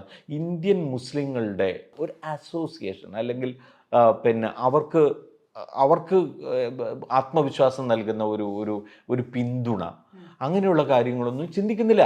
ഇന്ത്യൻ ഇപ്പോൾ നോക്കിക്കഴിഞ്ഞാൽ സമീപകാല തെരഞ്ഞെടുപ്പ് പ്രചാരണ വേദികളിലൊന്നും ഈ മതനിരപേക്ഷ കക്ഷികളെന്ന് പറയുന്ന അവരുടെയൊന്നും വേദികളിൽ മുസ്ലിം നേതാക്കൾ കടന്നു വരുന്നില്ല. ഒന്നാലോചിക്കണം, മുസ്ലിം കാൻഡിഡേറ്റ്സ് ഇല്ല. മുസ്ലിം കാൻഡിഡേറ്റ്സ് ഒക്കെ പൂർണ്ണമായും ഇല്ലാതായിക്കൊണ്ടിരിക്കുക പാർട്ടികളിൽ നിന്നൊക്കെ. ഇപ്പോൾ സമാജ്വാദി പാർട്ടിയാണല്ലോ ഏറ്റവും കൂടുതൽ നമ്മൾ അങ്ങനെ കണ്ടിരുന്നത്. അവർ തന്നെ അത് ചുരുക്കി കൊണ്ടുവരികയാണെന്നാണ് പറയുന്നത്. അപ്പോൾ ആ ഒരു സാഹചര്യം നിലനിൽക്കുന്നുണ്ട്. നമ്മുടെ രാജ്യത്തെ ഏറ്റവും പ്രധാനപ്പെട്ട ന്യൂനപക്ഷ സമുദായത്തെ അകറ്റി നിർത്തിക്കൊണ്ട്, അല്ലെങ്കിൽ അങ്ങനെ ഒരു മതനിരപേക്ഷത ഇനി സ്ഥാപിച്ചെടുക്കാൻ കഴിയില്ല. അവരെ ചേർത്ത് പിടിച്ചുകൊണ്ട് മാത്രമേ ഇനി ഒരു മതനിരപേക്ഷതയുടെ മുഖം ആർക്കെങ്കിലും സ്വീകരിക്കാൻ കഴിയുമെന്നാണ് ഞാൻ വിചാരിക്കുന്നത്. ഈ ഹിന്ദുത്വ കാർഡ് ഇറക്കുന്നതിൽ മൃദുഹിന്ദുത്വം എന്നുള്ള വാക്ക് നമ്മളിനി ഉപേക്ഷിക്കുന്നതാണ് നല്ലതെന്നാണ് എനിക്ക് തോന്നുന്നത്. കോൺഗ്രസിൻ്റെ ഹിന്ദുത്വ, ഈ പറഞ്ഞ പോലെ രാമക്ഷേത്രത്തിൽ പ്രതിഷ്ഠാ ചടങ്ങിൽ പോകുന്നില്ല എന്നൊരു നിലപാട് എടുക്കുമ്പോഴും ഈ ബാബരി മസ്ജിദ് എന്നുള്ളൊരു വാക്ക്, ആ അന്യായം, അത് അപ്പോഴും സൈലൻ്റാണ് അവിടെ. നമ്മുടെ ഈ കഴിഞ്ഞ 5 സംസ്ഥാനങ്ങളിൽ നടന്ന തെരഞ്ഞെടുപ്പ് ഫലം നമ്മൾ പരിശോധിച്ചാൽ ഈ ഹിന്ദുത്വം പറയുന്നത് കൊണ്ട് കോൺഗ്രസ്സിന് നേട്ടമില്ല എന്ന് വ്യക്തമാണ്. പക്ഷെ കർണാടകയിലൊരു മാതൃകയുണ്ട്. അവർക്ക് കൃത്യമായ പൊളിറ്റിക്സ് പറഞ്ഞ് വിജയിച്ചതിൻ്റെ ഒരു മാതൃക നിലനിൽക്കുമ്പോൾ തന്നെ ഇങ്ങനൊരു സാറിന് എന്താ തോന്നുന്നത്, ഈ ഒരു റിയലൈസേഷനിലോട്ട് എത്തുമോ കോൺഗ്രസ്? ഇപ്പോൾ ഈ സീറ്റ് വിഭജന ചർച്ചകളൊക്കെ ഇന്ത്യ മുന്നണിയുടെ നടക്കാൻ പോകുന്നു. ചില റിപ്പോർട്ടുകളൊക്കെ പരിശോധിക്കുമ്പോൾ കോൺഗ്രസ് അത്ര പിടിവാശി കാണിക്കില്ല സീറ്റ് വിഭജനത്തിൽ നിന്നൊക്കെയുള്ള റിപ്പോർട്ടുകൾ കാണുന്നു. എന്നാൽ കൂടെ ഇന്ത്യ മുന്നണി ആ ഒരു 24 തെരഞ്ഞെടുപ്പ്, ഇനി വരാനിരിക്കുന്ന തെരഞ്ഞെടുപ്പിൽ ഈ ഹിന്ദുത്വ മുഖം മാറ്റിക്കൊണ്ട് പോയാൽ മാത്രമേ ഇനി കാര്യമുള്ളൂ എന്നുള്ള ഒരു തോട്ടിലേക്കെങ്കിലും എത്താൻ സാധ്യതയുണ്ട്. ഞാൻ പറയുന്നത് ഇപ്പം അതൊരു പൂർണ്ണമായും നമ്മൾ കാണുന്ന പല സമീപകാലത്ത് യോഗേന്ദ്ര യാദവ് എഴുതിയിട്ടുള്ള ഒരു കാര്യങ്ങളുണ്ട്. അദ്ദേഹം പറയുന്നത് പോലെ ഈ നമ്മൾ പൂർണ്ണമായും കണിശമായി എല്ലാ വിഷയങ്ങളിലും പരസ്പരം യോജിച്ചുകൊണ്ട്, എല്ലാ തർക്ക വിഷയങ്ങളിലും ഒരേപോലെ നിലപാടെടുത്തുകൊണ്ട്, ഒരു പ്രശ്നങ്ങളുമില്ലാതെ ഈ മുന്നണികൾ അല്ലെങ്കിൽ ഈ പാർട്ടികൾ തമ്മിൽ ഒരു മുന്നണി ഉണ്ടാവുക എന്ന് പറയുന്നത് നമ്മൾ കുറച്ചൊരു ഐഡിയലിസ്റ്റിക് ആവും. അങ്ങനെ ആവാൻ കഴിയില്ല. അങ്ങനെ പ്രയാസമാണ് ഇന്ത്യൻ സാഹചര്യത്തിൽ. കാരണം പല തരത്തിലുള്ള ഗ്രൂപ്പുകളെയൊക്കെയാണ് പല പാർട്ടികളും നർച്ചർ ചെയ്യുന്നത് അല്ലെങ്കിൽ റെപ്രസെൻ്റ് ചെയ്യുന്നത്. അപ്പോൾ അതത്ര എളുപ്പമല്ല. പക്ഷേ ചെയ്യാൻ കഴിയുന്ന കാര്യങ്ങളുണ്ട്, വിട്ടുവീഴ്ചകൾ എന്നുള്ളത് തന്നെയാണ്. ആ വിട്ടുവീഴ്ചകളായാൽ തന്നെ പിന്നെ നമുക്ക് നല്ലൊരു ശതമാനം പിന്നെ സീറ്റുകൾ പിടിച്ചെടുക്കാൻ കഴിയുന്ന വളരെ സ്ട്രാറ്റജിക്കലായിട്ടുള്ള സമീപനം എടുക്കാൻ കഴിയും. സ്ട്രാറ്റജിക്കലായിട്ടുള്ള ആ സമീപനമാണ് ശരിക്കും പറഞ്ഞാൽ ഇത് നമ്മൾ കാണേണ്ടത് ബാക്കി എല്ലാറ്റിനും ഉപരി തെരഞ്ഞെടുപ്പ് ജയിക്കുക എന്ന ഒറ്റ വിഷയത്തിലാണ്. ആ തെരഞ്ഞെടുപ്പ് വിജയിക്കുക എന്നുള്ളതാണ്. നിങ്ങൾ പിന്നെ ശരി, ഇപ്പോൾ രാഹുൽ ഗാന്ധി ജോഡോ യാത്ര ഭാരത് ജോഡോ യാത്ര നടത്തി, ഇപ്പോൾ ഭാരത് ജോഡോ ന്യായ യാത്ര നടത്തുന്നു. അതിലൂടെ എല്ലാം അദ്ദേഹം ഈ പറയുന്ന എല്ലാ തരത്തിലുള്ള ഐഡിയോളജിക്കൽ ഇഷ്യൂസ് ഉന്നയിക്കുന്നുണ്ട്. അത് വളരെ ആവശ്യമാണ് താനും, അത് ഗ്രൗണ്ട് ബ്രേക്കിംഗ് ആണ്. അത് ആ നിലയ്ക്ക് അത് നടക്കണം. അതേസമയം തന്നെ തിരഞ്ഞെടുപ്പിന് നിങ്ങൾക്ക് വേണ്ടത് തന്ത്രമാണ്, അല്ലെങ്കിൽ അടവാണ്. അതിന് വേണ്ടുന്ന തരത്തിലുള്ള പിന്നെ എന്താ പറയുക, മുന്നണി ബന്ധങ്ങൾ കൊണ്ടുപോവുക എന്നുള്ള അത് എല്ലായിടത്തും പറയും. ഒന്ന്, സംസ്ഥാനങ്ങളിലാണ് മുന്നണികൾ എന്നുള്ള ആ തീരുമാനം തന്നെ വളരെ പ്രധാനപ്പെട്ടതാണ്. അത് വളരെ ഗുണകരവുമാണ്. കാരണം എല്ലായിടത്തും ഒരുപോലെ ആവില്ല എന്നുള്ളത് കൊണ്ട് തന്നെ ആ ഒരു ചിന്തയിൽ അത് അതടുത്ത് വേണ്ട വിധത്തിലുള്ള പിന്നെ ഒരു പ്രാക്ടിക്കൽ ആൻഡ് സ്ട്രാറ്റജിക്കലായിട്ടുള്ള ഒരു മുന്നണി ബന്ധങ്ങളിലേക്ക് പോവുകയാണെങ്കിൽ ഗുണം ചെയ്യും. നമുക്ക് അതിലെല്ലാം തന്നെ എല്ലാ പാർട്ടികളും ഈ ഹിന്ദുത്വ ഐഡിയോളജിയിൽ നിന്ന് മുക്തമായി. ഇപ്പോൾ നമുക്കറിയാം ശിവസേന അല്ലേ, ഉദ്ധവ് താക്കറെ വിഭാഗമാണെങ്കിലും അവർ ഇതല്ല, അവർ രാമക്ഷേത്രത്തെ അനുകൂലിക്കുന്നവരാണ്, അതാണ്. പക്ഷേ ഇതിൻ്റെ ഭാഗമായി നിൽക്കുന്നു എന്ന് പറയുന്നതിൽ നമ്മൾ എന്തുകൊണ്ട് അതിനെ എതിർക്കുന്നില്ല? നമ്മൾ എതിർക്കാത്തത് എന്തുകൊണ്ടാണ്? കൂടുതൽ വലിയൊരു വിപത്ത് അവിടെ നിൽക്കുന്നു. ആ വിപത്തിനെ നമുക്ക് നേരിടണം. ഈ ഘട്ടത്തിൽ നമുക്ക് ആവശ്യം അവർക്കൊരു ഭരണ തുടർച്ച കിട്ടാതിരിക്കുക എന്നുള്ളതാണ്. അപ്പോൾ അതിനുവേണ്ടി നിലകൊള്ളാൻ അവരും കൂടി തയ്യാറാവുന്നുണ്ടെങ്കിൽ ലെറ്റ് ദം ഓൾസോ കം എന്നുള്ളത് തന്നെയാണ് അതിനകത്ത് തെറ്റ് പറയാനില്ല. അതുകൊണ്ടാണ് എല്ലാ പാർട്ടികളും അവരുടെ ഈ പറഞ്ഞ രാമക്ഷേത്രത്തിനോടുള്ള നിലപാട് അല്ലെങ്കിൽ പിന്നെ RSSനോടുള്ള അവരുടെ നിലപാട് ഇതെല്ലാം പരസ്യമായി പ്രഖ്യാപിച്ചുകൊണ്ട് വിയോജിച്ചുകൊണ്ടും ഒക്കെ മാത്രമേ നമുക്ക് ഇത് നേടാൻ കഴിയൂ എന്ന് വെച്ച് കഴിഞ്ഞാൽ കുറച്ച് പ്രയാസകരമാവും. ഞാൻ അവിടെ പറയുന്നത് തെരഞ്ഞെടുപ്പിൽ ഇവരെ അട്ടിമറിക്കുക എന്നുള്ളതാണ് ഏറ്റവും പ്രധാനപ്പെട്ട കാര്യം. അതാണ് ചെയ്യേണ്ടത്. നമ്മൾ പറഞ്ഞു 31 വർഷമായി ബാബരി തകർത്തിട്ടെന്ന്. നമുക്കിപ്പം ബാബരി മസ്ജിദിൻ്റെ വിഷയം, ഈ അയോധ്യ വിഷയമൊക്കെ ആലോചിക്കുമ്പോൾ തന്നെ മുന്നിൽ വരുന്ന ആ പിക്ചർ അതാണ്. കർസേവകർ അതിൻ്റെ മേലെ കയറിയിരുന്ന് പൊളിക്കുന്ന ആ പിക്ചറാണ്. 31 വർഷമായി, ദീർഘകാലമായി നമ്മളെല്ലാ വർഷവും അത് ചർച്ച ചെയ്ത് വരുന്നു. ഇപ്പോൾ സാറിപ്പോൾ കുറേ വർഷമായി ഈ രംഗത്ത് നിൽക്കുന്ന ഒരാളാണ്. ഈ സമയത്ത് ആ 31 വർഷത്തെ ഈ മാധ്യമങ്ങൾ അതിനെ എങ്ങനെ എടുത്തു എന്നുള്ള ഒരു കാര്യമുണ്ട്. ഇപ്പോൾ 2024 നമ്മൾ എത്തി നിൽക്കുന്നു, 2024 എത്തി നിൽക്കുന്നു. ക്ഷേത്രം അവിടെ നിർമ്മിച്ചു കഴിഞ്ഞു. ഇതിൽ ഈ മാധ്യമ പ്രവർത്തനത്തിൽ വന്നൊരു മാറ്റം, ടെക്നിക്കലി ഉള്ള മാറ്റമല്ല ഞാൻ ഉദ്ദേശിക്കുന്നത്. നമ്മുടെ NS മാധവൻ്റെ തിരുത്തിൽ ഗാന്ധി കൊല്ലപ്പെടുമ്പോഴും ബാബരി മസ്ജിദ് തകർക്കപ്പെട്ടപ്പോഴും പനി വരുന്ന ഒരു എഡിറ്ററെ കാണുന്നുണ്ട്. എനിക്ക് തോന്നുന്നു 2019 സുപ്രീം കോടതി വിധി വരുന്ന സമയത്ത് എനിക്ക് തോന്നുന്നില്ല ഇന്ത്യയിലുള്ള ഏതെങ്കിലും എഡിറ്റർക്ക് പനിക്കുകയോ അല്ലെങ്കിൽ ആ തരത്തിലുള്ളൊരു ഒരു അന്താളിപ്പ് ഉണ്ടായിട്ടുണ്ടാവുമെന്ന് എനിക്ക് തോന്നുന്നില്ല. അപ്പോൾ ആ ഒരു രീതിയിലുള്ളൊരു മാറ്റം ഉണ്ടല്ലോ, അതിനെങ്ങനെയാണ് നോക്കിക്കാണുന്നത്? വളരെ വളരെ പ്രയാസം ഉണ്ടാക്കുന്ന കാര്യമാണ് നസ്രിയ ചോദിച്ച പോയിന്റ് എന്ന് പറയുന്നത്. അതിനെ കാണുന്നത് തന്നെ ഇപ്പോൾ ഇതേ നിലയ്ക്ക് തന്നെയാണ്. ഇപ്പോൾ ഞാൻ എൻ്റെ വ്യക്തിപരമായ അനുഭവം പറയുകയാണെങ്കിൽ 1992 ഡിസംബർ 6 ഞാൻ ദേശാഭിമാനിയിലാണ് ജോലി ചെയ്തിരുന്നത്. അന്ന് ഞാനൊരു സബ് എഡിറ്ററാണ് അവിടെ. ഞാനാണ് യഥാർത്ഥത്തിൽ അന്ന് ഈ ബാബരി മസ്ജിദ് തകർക്കപ്പെട്ടു എന്ന വാർത്ത, ആ ലീഡ് വാർത്ത, ജോൺ ബ്രിട്ടാസ് ആയിരുന്നു അന്ന് റിപ്പോർട്ട് ചെയ്യാൻ അയോധ്യയിൽ പോയിരുന്നത്. അദ്ദേഹത്തിൽ നിന്നുള്ള ഇൻപുട്ടുകൾ കൂടി എടുത്തുകൊണ്ട് അദ്ദേഹത്തിൻ്റെ ബൈലിൽ തന്നെയാണ് ഞാൻ ആ വാർത്ത തയ്യാറാക്കുകയാണ് ഡെസ്കിലിരുന്നിട്ട്. കാരണം അന്ന് കമ്മ്യൂണിക്കേഷനൊക്കെ കുറേ പാടായിരുന്നു. ടെക്സ്റ്റ് മുഴുവനായിട്ടും അദ്ദേഹത്തിന് അയച്ചു തരാൻ കഴിയില്ല. കുറേ ഫോണിൽ പറഞ്ഞ് നമ്മൾ റെക്കോർഡ് ചെയ്തൊക്കെ എടുത്തിട്ടാണ്, പിന്നെ കുറേയൊക്കെ ഈ ടെലിപ്രിൻ്റ് വഴി ഏജൻസികൾ തരുന്ന വിവരങ്ങളൊക്കെ എടുത്ത് തയ്യാറാക്കിയത്. അപ്പോൾ ഈ ചുള്ളിയാറ്റിൻ്റെ കാര്യം പറഞ്ഞുകൊണ്ട് ഞാൻ ഓർക്കുകയാണ്. അപ്പോൾ അന്ന് ആ വാർത്ത തയ്യാറാക്കി അത് ഒരു ലീഡ് വാർത്തയായി. അന്ന് കൊച്ചി ഡെസ്കിൽ ഞാനത് ചെയ്യുമ്പോൾ കോഴിക്കോട് വേറെ ഡെസ്ക്കുണ്ട്, തിരുവനന്തപുരത്തുണ്ട്. അപ്പോൾ 3 ഇടങ്ങളിലും ഉള്ള ആളുകളുമായിട്ട് കൺസൾട്ട് ചെയ്തിട്ടാണ് അവസാനം. അപ്പോൾ നമ്മൾ ആ തലക്കെട്ട് തീരുമാനിക്കുന്നു, ബാബരി മസ്ജിദ് തകർത്തു എന്നുള്ളതാണ്. അത് ആ തലക്കെട്ട് തീരുമാനിക്കുന്നതിനകത്ത് അന്നത്തെ ഡെസ്കിൽ ഒരു തരത്തിലുള്ള സംശയങ്ങളോ കാര്യങ്ങളോ ഒന്നും ഉണ്ടായിരുന്നില്ല. ദേശാഭിമാനിയെ സംബന്ധിച്ചിടത്തോളം രണ്ടാമതൊന്നും ചിന്തിക്കാനില്ലായിരുന്നു. ബാബരി മസ്ജിദ് തകർത്തു എന്നുള്ളത് തന്നെയാണ് അന്നത്തെ തലക്കെട്ട്. അപ്പോൾ ഞാൻ അതിന് ശേഷം കുറച്ച് നാളുകൾക്ക് ശേഷമാണല്ലോ പിന്നെ NS മാധവൻ്റെ തിരുത്ത് എന്ന കഥ വരുന്നത്. സത്യത്തിൽ ആ നിമിഷങ്ങളെക്കുറിച്ച് എനിക്ക് വീണ്ടും ശരിക്കും ആ പനി എന്ന് പറയുന്നത് ഏതോ തരത്തിൽ നമ്മളൊക്കെ അനുഭവിച്ചിട്ടുണ്ട് അവിടെ എന്ന് തോന്നുകയുണ്ടായി സത്യം പറഞ്ഞാൽ. ഞാൻ കാരണം പിറ്റേ ദിവസം ഹർത്താലാണ്, അതുകൊണ്ട് പത്രം കുറച്ച് നേരത്തെ ഇറക്കണം. നേരത്തെ ഇറക്കി പത്രത്തിൻ്റെ ഇതൊക്കെ കൊടുത്തു കഴിഞ്ഞ് വൈകുന്നേരം ഞാൻ പുറത്തേക്ക് ഇറങ്ങുന്നുണ്ട്. എറണാകുളത്ത് പിന്നെ നമ്മുടെ ബ്രോഡ്വേയിലൂടെയൊക്കെ ഒന്ന് നടന്നു പോകുന്നുണ്ട്. അപ്പോൾ ബാങ്ക് വിളി കേൾക്കാമായിരുന്നു. ആ കേൾക്കുന്ന ആ ബാങ്ക് വിളി സത്യം പറഞ്ഞു കഴിഞ്ഞാൽ മനസ്സിനുണ്ടാക്കിയ ഒരു പ്രയാസം ഇപ്പോഴും അതേപടി നിൽക്കുകയാണ്. കാരണം വെച്ചാൽ ഒരു ജനവിഭാഗം മുഴുവൻ അന്യവൽക്കരിക്കപ്പെടുകയല്ലേ.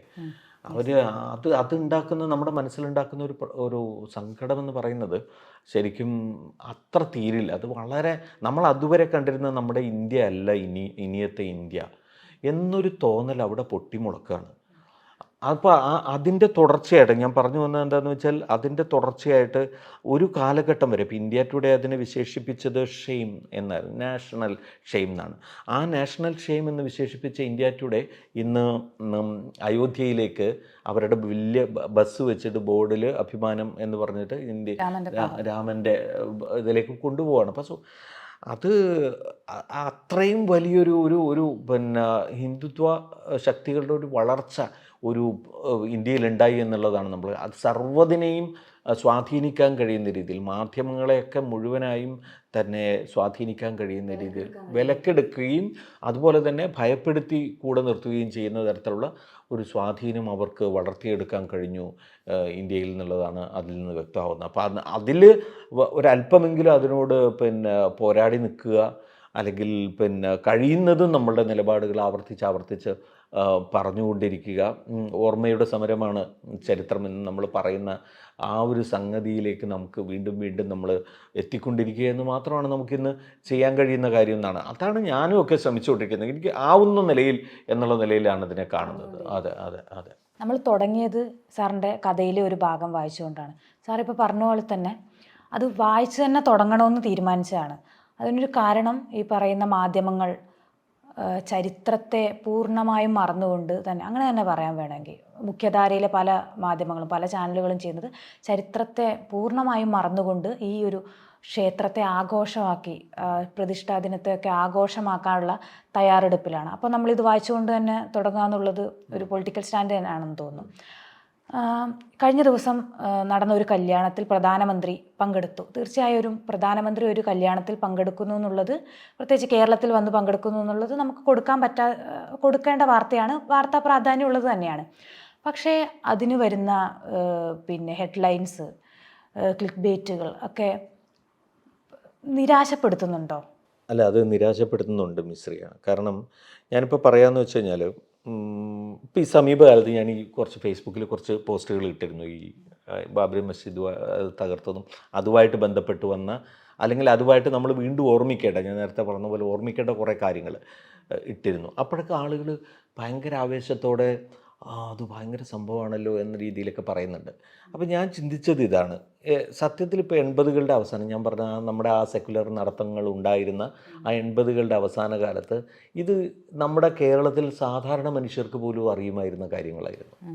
വളരെ സാധാരണക്കാരായ രാഷ്ട്രീയ പ്രവർത്തകർക്ക് മാത്രമല്ല അങ്ങനെ അറിയുമായിരുന്നു. കാരണം വെച്ചാൽ അത്രയധികം അത് വിപുലമായ നിലയിൽ അവെയറായിരുന്നു. അതൊരു കോമൺ നോളജായിട്ട് ആളുകളുടെ മുമ്പിൽ ഉണ്ടായിരുന്ന കാര്യമായിരുന്നു. അതിനെ ക്വസ്റ്റ്യൻ ചെയ്തു, അല്ലെങ്കിൽ അതിനെ മറികടക്കുന്ന രീതിയിലൊന്നും ചെയ്യാൻ ഹിന്ദുത്വ ശക്തികൾക്ക് അന്ന് കേരളത്തിൽ സാധിച്ചിരുന്നില്ല. അപ്പോൾ അത് വലിയൊരു ഇതാണ്. കാരണം വെച്ചാൽ നമ്മുടെ എല്ലാ സാഹിത്യകാരന്മാരും എല്ലാ സാംസ്കാരിക രംഗത്തുള്ള പൂർണ്ണമായിട്ടും എല്ലാവരും തന്നെ ആ പക്ഷത്ത് നിൽക്കുകയാണ്. അതിനെക്കുറിച്ച് അവരുടെ ആ സംഗതിയെ ചോദ്യം ചെയ്യുന്നുണ്ട്. ഇപ്പം മറ്റുള്ളവരാണ് കുറഞ്ഞ പക്ഷേ അതിനോട് ആ സമയത്തൊക്കെ യോജിപ്പുണ്ടായിരുന്ന ആളുകൾ ഉണ്ടെങ്കിൽ തന്നെ അവർക്കൊന്നും പറയാൻ പോലുള്ള സ്പേസ് പോലും ഇവിടെ ഉണ്ടായിരുന്നില്ല. അപ്പോൾ ഞാൻ പറഞ്ഞു വന്നത്, അത്രയ്ക്ക് കോമൺ ആയിട്ടുള്ള കാര്യങ്ങൾ നമ്മളൊരു ഫേസ്ബുക്ക് പോസ്റ്റിലൂടെ വീണ്ടും കൊണ്ടുവരുമ്പോൾ ഭയങ്കര അത്ഭുതകരമായി ആളുകൾക്ക് മാറുന്നു. അതെന്തുകൊണ്ടാണ്? അതെന്തുകൊണ്ടാണ്? അതെന്ന് വെച്ചാൽ ഈ സാധാരണമായതെല്ലാം അസാധാരണമാവുകയും അസാധാരണമായ കാര്യങ്ങളൊക്കെ വളരെ നോർമലായി വളരെ സാധാരണമായി മാറുകയൊക്കെ ചെയ്യുകയും ചെയ്യാണ്. അപ്പോൾ ഇതിൻ്റെ പശ്ചാത്തലത്തിൽ കൂടി വേണം നമ്മൾ മാധ്യമങ്ങളുടെ ഈ ഒരു പിന്നെ ഈ പറഞ്ഞ സംഭവങ്ങളുടെ കവറേജിൻ്റെ കാര്യത്തിൽ നമ്മൾ നോക്കിക്കാണാൻ. നമ്മളൊരു ഒരു ഒരു കല്യാണ വാർത്ത റിപ്പോർട്ട് ചെയ്യുന്നുണ്ടെങ്കിൽ പ്രമുഖരായിട്ടുള്ള കല്യാണ വ്യക്തികളുടെ അല്ലെങ്കിൽ അവരുടെ ബന്ധുക്കളുടെ അതൊക്കെ ചിലപ്പോൾ വാർത്തയായിട്ട് വന്നു എന്നിരിക്കും. അതിന് അതിൻ്റേതായിട്ടുള്ള ഒരു സ്വഭാവമുണ്ട്, അത് കൊടുക്കാം. പ്രധാനമന്ത്രി വരുമ്പോൾ കൂടുതൽ കവറേജ് ആവശ്യമാണ്, സംശയമില്ല. പ്രധാനമന്ത്രിയുടെ വിസിറ്റും കാര്യങ്ങളുമൊക്കെ പിന്നെ ചെയ്യേണ്ടതാണ്. പക്ഷേ ഇതിലൊക്കെ വരുന്ന മറ്റൊരു തരത്തിലുള്ള ഒരു പിന്നെ വാക്കുകളുടെയും ആശയങ്ങളുടെയും ഇടപെടലാണ് അതിനകത്ത് പ്രധാനമാകുന്നത്. ഇപ്പോൾ ചില മാധ്യമങ്ങൾ അതിന് നൽകിയിരിക്കുന്ന ക്യാപ്ഷനുകൾ, ആ ക്യാപ്ഷനുകൾ വായിച്ചു കഴിഞ്ഞാൽ നമുക്കറിയാം അത് പിന്നെ കേവലമായിട്ട് പിന്നെ എന്താ പറയുക ഒരു സൗന്ദര്യത്തിന് വേണ്ടിയോ അല്ലെങ്കിൽ ആളുകളെ ആകർഷിക്കാൻ വേണ്ടിയോ കൊടുക്കുന്നത് മാത്രമല്ല, അത് ബോധപൂർവം അതിനെ രാഷ്ട്രീയമായ ഒരു ആംഗിളിലേക്ക് കൊണ്ടുപോകാൻ, മതവും പിന്നെ ഈ സിനിമയും എല്ലാം ചേർന്ന ഒരു സംഗതിയിലേക്ക് കൊണ്ടുപോകാനും അതുവഴി ഇതിനെ ഒരു എന്താ പറയുക ഒരു ആഘോഷമാക്കി മാറ്റാനും വേണ്ടിയൊക്കെയുള്ള ശ്രമമാണ്. അതുമാത്രമല്ല, ഞാൻ ഇന്നലെ കണ്ട ഒരു വാർത്താ റിപ്പോർട്ട് എന്ന് പറയുന്നത്, ഒരു ചാനലിൽ വന്ന വാർത്താ റിപ്പോർട്ട് എന്ന് വെച്ചാൽ പ്രധാനമന്ത്രി പിന്നെ വിസിറ്റ് ചെയ്യാണ് ഗുരുവായൂർ ക്ഷേത്രം ഇങ്ങനെ ചുറ്റി നടന്ന് കാണുകയാണ്. അതിൽ പറയുന്ന വാക്കുകൾ, അതിന് കൊടുത്തിരിക്കുന്ന മ്യൂസിക്, ഏതോ യേശുദാസിൻ്റെ ഏതോ ഒരു പിന്നെ ഗുരുവായൂർ ക്ഷേത്രത്തെക്കുറിച്ച് ഭയങ്കരമായിട്ട് ഭക്തിയോടെ പാടുന്നൊരു പാട്ടാണ്, യേശുദാസിൻ്റെ പാട്ട് വെച്ചിട്ടാണ്. എന്നിട്ട് അതിനകത്ത് പറയുന്ന ഒരു വാചകം എന്നുള്ളത് വളരെ സാധാരണക്കാരനായ ഒരു ഭക്തൻ്റെ വേഷത്തിൽ, ആ വേഷം കണ്ടു കഴിഞ്ഞാൽ തന്നെ സാധാരണക്കാരനല്ലാന്ന് നമുക്ക് കണ്ടറിയാം. പക്ഷെ അതുപോലെ അങ്ങനെ പോലും പറഞ്ഞാൽ, അതുമാത്രമല്ല അതിനകത്ത് ഉൾക്കൊണ്ടിട്ടുള്ള ഒരു ഭയങ്കര പാരവശ്യം കലർന്ന ഒരു ഭക്തി ഉണ്ടല്ലോ, ഇദ്ദേഹത്തോടുള്ള ഭക്തി. ശ്രീരാമനോടോ അല്ല, ഞാൻ പറഞ്ഞത് ശ്രീകൃഷ്ണനോടോ ഗുരുവായൂരപ്പനോടുള്ള ഭക്തി അല്ല ഞാൻ പറയുന്നത്, ഇദ്ദേഹത്തോടുള്ള ഭക്തി. ആ ഭക്തി തന്നെ നമുക്ക് അവിടെ വന്ന് അദ്ദേഹത്തെ കാണുന്ന ആ സെലിബ്രിറ്റികളുടെ മുഖത്ത് മുഴുവൻ കാണാം. ആ ഭക്തി അവിടെ പ്രകടമായത് മുഴുവൻ കൃഷ്ണനോടുള്ള ഭക്തിയല്ല, മോദിയോടുള്ള ഭക്തിയാണ്. അപ്പോൾ അതാണ് നമ്മൾ അതിനകത്ത് വേർതിരിച്ച് കാണേണ്ടത്. ഒരു പ്രധാനമന്ത്രി വരുന്നു, ചടങ്ങ് നടക്കുന്നു, പോകുന്നു എന്നുള്ളത് മാത്രമല്ല. ഇന്നലെ ഞാൻ പറഞ്ഞ ആ പർട്ടിക്കുലർ ചാനലിൽ ആദ്യത്തെ ഒരു 10 മിനിറ്റ് നേരം ഈ സമാനമായിട്ടുള്ള മോദി ഭക്തി ഇങ്ങനെ പിന്നെ എന്താ പറയുക സ്ഫുരിക്കുന്ന 5-6 വാർത്തകൾ, 5-6 റിപ്പോർട്ടുകൾ ഇന്നലത്തെ വൈകിട്ടത്തെ 6 മണിയുടെ ബുള്ളറ്റിനിൽ നമ്മൾ കാണുന്നു. അപ്പോൾ ഇത് വെറുതെ ഉണ്ടാവുന്നതല്ല, അത് ആ ചാനൽ തീരുമാനിച്ച് ഈ നിലയിൽ അതിനെ കൊണ്ടുപോകണമെന്ന കൃത്യമായ രാഷ്ട്രീയ നിലപാടെടുത്ത് ചെയ്യുന്നതാണ്. അല്ലാതെ ഏതെങ്കിലും റിപ്പോർട്ടർക്ക് സംഭവിച്ചു പോകുന്ന ഒരു കാര്യമല്ല. അപ്പം നമ്മളുടെ പിന്നെ അത് എന്തിനു വേണ്ടിയാണ് അത് എന്ന് വെച്ചാൽ, കേരളത്തിൽ ഒരിക്കലും പിന്നെ മറ്റൊന്നുണ്ട്, ഇപ്പോൾ അവരെ അനുകൂലിക്കുന്ന BJP അനുകൂലിക്കുന്ന ജനൻ TV-യോ അല്ലെങ്കിൽ ജന്മഭൂമിയോ ചെയ്യുമ്പോൾ നമുക്കതിന് സ്വാഭാവികത കാണാം, അതങ്ങനെ തന്നെയാണ് ചെയ്യുന്നത്. പക്ഷേ മറ്റ് ചില ചാനലുകളും പിന്നെ പത്രങ്ങളും അത് ചെയ്യുമ്പോൾ ഉണ്ടാകുന്ന വ്യത്യാസം എന്താണെന്ന് വെച്ച് കഴിഞ്ഞാൽ, അവർക്ക് അല്ലാതെ ലഭിച്ചിട്ടുള്ള സാംസ്കാരിക മൂലധനമുണ്ട്. ആ മൂലധനമാണ് ഇതിനു വേണ്ടി ഉപയോഗിക്കുന്നത് നമ്മൾ കാണണം. കേരളത്തിലെ പിന്നെ പ്രധാനപ്പെട്ട സാഹിത്യകാരന്മാർ മുഴുവൻ എഴുതുന്ന ഒരു പ്രസിദ്ധീകരണം, അല്ലെങ്കിൽ അവർ മുഴുവൻ അവരുടെ സ്വന്തം ഇടമായി കാണുന്ന ഒരു സ്ഥലത്തുകൂടി ആ സ്ഥലത്തിൻ്റെ അതിലൂടെ ലഭിക്കുന്നൊരു സാംസ്കാരികമായ മൂലധനമുണ്ട് അവർക്ക്. ആ മൂലധനമാണ് അവരിതിനു വേണ്ടി ഉപയോഗിക്കുന്നത് എന്നുള്ളത് കാണണം. സോ അത് ഒരു വഞ്ചനയാണ്. അത് കേരളത്തിലെ പ്രേക്ഷകരോടും കേരളത്തിലെ വായനക്കാരോടും ഒക്കെ നടത്തുന്ന വഞ്ചനയാണ്. അത് അങ്ങനെ ഒരു മതേതര വിശ്വാസിക്ക് പോലും പിന്നെ എഴുതാനോ വായിക്കാനോ കഴിയുന്ന ഒരു സ്ഥാപനത്തെ പിന്നെ എന്താ പറയുക ഇവർ കൊണ്ടുപോയി കെട്ടുന്നത്, അവരുടെ ഈ ഒരു സാംസ്കാരിക മൂലധനത്തിൻ്റെ ബലത്തിൽ കൊണ്ടുപോയി കെട്ടുന്നത് പിന്നെ ഹിന്ദുത്വയുടെ ആലയിലാണ് എന്നുള്ളതാണ്. അപ്പോൾ ഇങ്ങനത്തെ പോരായ്മകളുണ്ട്. അത് നമ്മൾ എത്ര മറച്ചു വയ്ക്കാൻ ശ്രമിച്ചാലും പ്രത്യക്ഷത്തിൽ അത് സമൂഹം ചോദ്യം ചെയ്യപ്പെടുക തന്നെ ചെയ്യും. ആ തരത്തിലുള്ള പ്രശ്നങ്ങൾ മാധ്യമങ്ങൾക്കുണ്ട്. വേറൊരു വിഷയം എന്ന് വെച്ചാൽ, ഇപ്പോൾ കേന്ദ്രത്തിനെതിരെ ശബ്ദം ഉയർത്തുന്ന മാധ്യമങ്ങൾക്കെതിരെ, മാധ്യമ സ്ഥാപനങ്ങൾക്കെതിരെ, മാധ്യമ പ്രവർത്തകർക്കെതിരെ ശ്വാസം മുട്ടിക്കുന്ന രീതിയിലുള്ള ഇടപെടലുകൾ കേന്ദ്ര സർക്കാരിൻ്റെ ഭാഗത്തു നിന്ന് ഉണ്ടാകുന്നുണ്ട്. അത് UAPA ചുമത്തിക്കൊണ്ടായിക്കോട്ടെ, പിന്നെ വേറെ സാമ്പത്തിക ഉപരോധങ്ങൾ ഏർപ്പെടുത്തിക്കൊണ്ടാകട്ടെ, മറ്റു തരത്തിലുള്ള പല രീതിയിലും പിന്തുടർന്ന് ആക്രമിക്കുന്ന തരത്തിലുള്ള സമീപനം. ഇപ്പോൾ ഈ അടുത്ത കാലത്ത് നമ്മുടെ കേരള സർക്കാരിൻ്റെ ഭാഗത്തു നിന്നും ഭരണകൂടത്തിൻ്റെ ഭാഗത്തു നിന്ന് ആ തരത്തിലുള്ള നീക്കമുണ്ടായി. ഭയങ്കര ദൗർഭാഗ്യകരമായിട്ടുള്ള ചില സംഭവങ്ങളുണ്ടായി. ഇതിനെ നമുക്ക് ആലോചിച്ചാൽ നമുക്ക് നിയമം ഉണ്ട്, ആ രീതിയിൽ ഡീൽ ചെയ്യാം, നിയമസഹായം തേടാം, ആ രീതിയിൽ ഡീൽ ചെയ്യാം. പക്ഷേ കേരളത്തിൽ പ്രത്യേകിച്ച് ഈ ആരോപണ വിധേയരായ മാധ്യമപ്രവർത്തകർ നേരിടുന്ന ഒരു സൈബർ ആക്രമണമുണ്ട്, ഒരു കൂട്ടാക്രമണം. അതെനിക്ക് തോന്നുന്നു തെരുവിൽ കിടന്ന് തല്ലുകൊള്ളുന്നേക്കാൾ ഭീകരമായിട്ടുള്ള തരത്തിൽ. സാറിനൊക്കെ അത് അനുഭവത്തിലുള്ളതാണെന്ന് വിചാരിക്കുന്നു. അപ്പോൾ ഈ ഒരു നവകേരള രീതിയുണ്ടല്ലോ, അതിനെ എങ്ങനെയാണ് കാണുന്നത്? ഒന്നാമതായിട്ട് രാഷ്ട്രീയ പാർട്ടികൾക്ക് അവരുടെ സൈബർ സൈന്യമുണ്ട് എന്നുള്ളത് ഒരു നമുക്ക് സുവ്യക്തമായി അറിയുന്ന ഒരു കാര്യമാണ്.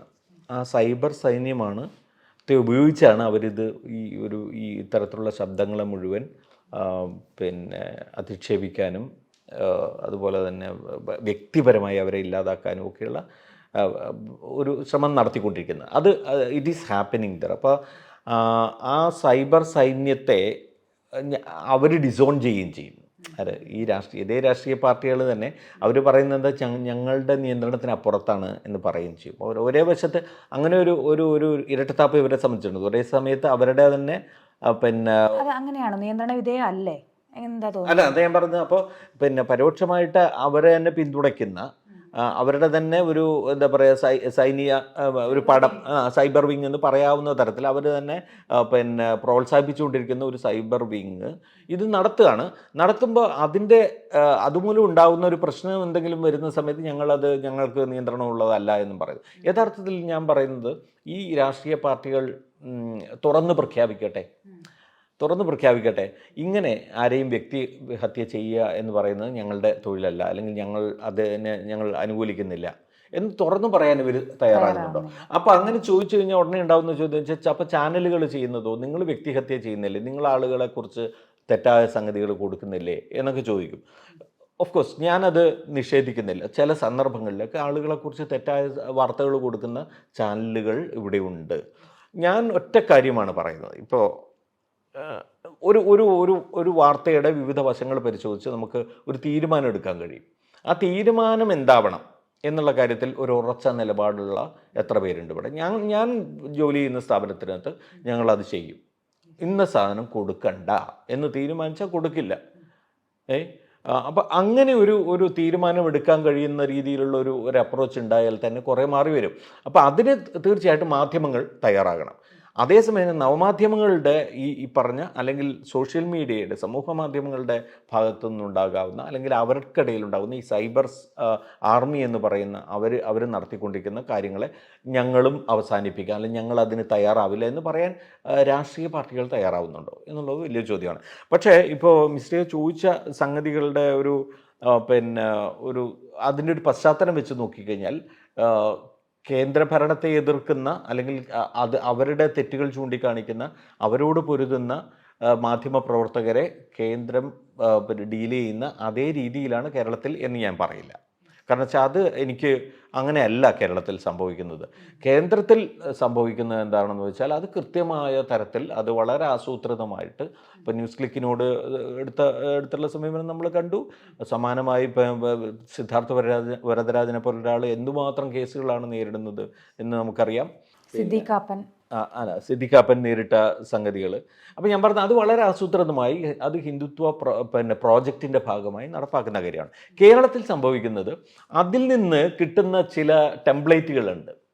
അതിൽ നിന്ന് ഇപ്പോൾ പോലീസിന് ഉപയോഗിച്ച് ചില സാധനങ്ങൾ ചെയ്ത് കഴിഞ്ഞാൽ കുറച്ച് ഫലം ഉണ്ടാവും എന്ന് ആരോ ഇവർക്ക് തെറ്റിദ്ധരിപ്പിച്ചിരിക്കുക, അവരെ പറഞ്ഞു കൊടുത്തിരിക്കുക. അതിൻ്റെ ഭാഗമായിട്ടാണ് പോലീസ് ഇവിടെ ചില കേസുകളൊക്കെ എടുക്കുകയൊക്കെ ചെയ്യുന്നത്. വളരെ കേട്ട് കഴിഞ്ഞാൽ തന്നെ നമുക്ക് തമാശ തോന്നുന്ന തരത്തിലുള്ള കേസുകളാണ്. പക്ഷെ അത് നടത്തുന്നു, അത് ഒരു ഇടതുപക്ഷ സർക്കാർ അത് ചെയ്യുന്നു എന്ന് വെച്ച് കഴിഞ്ഞാൽ അത് അവർ തന്നെ എന്താ പറയുക, ഈ സമൂഹത്തോട് ചെയ്യുന്ന ഏറ്റവും വലിയ തെറ്റാണ്. അത് യാതൊരു സംശയ കാര്യത്തിലില്ല.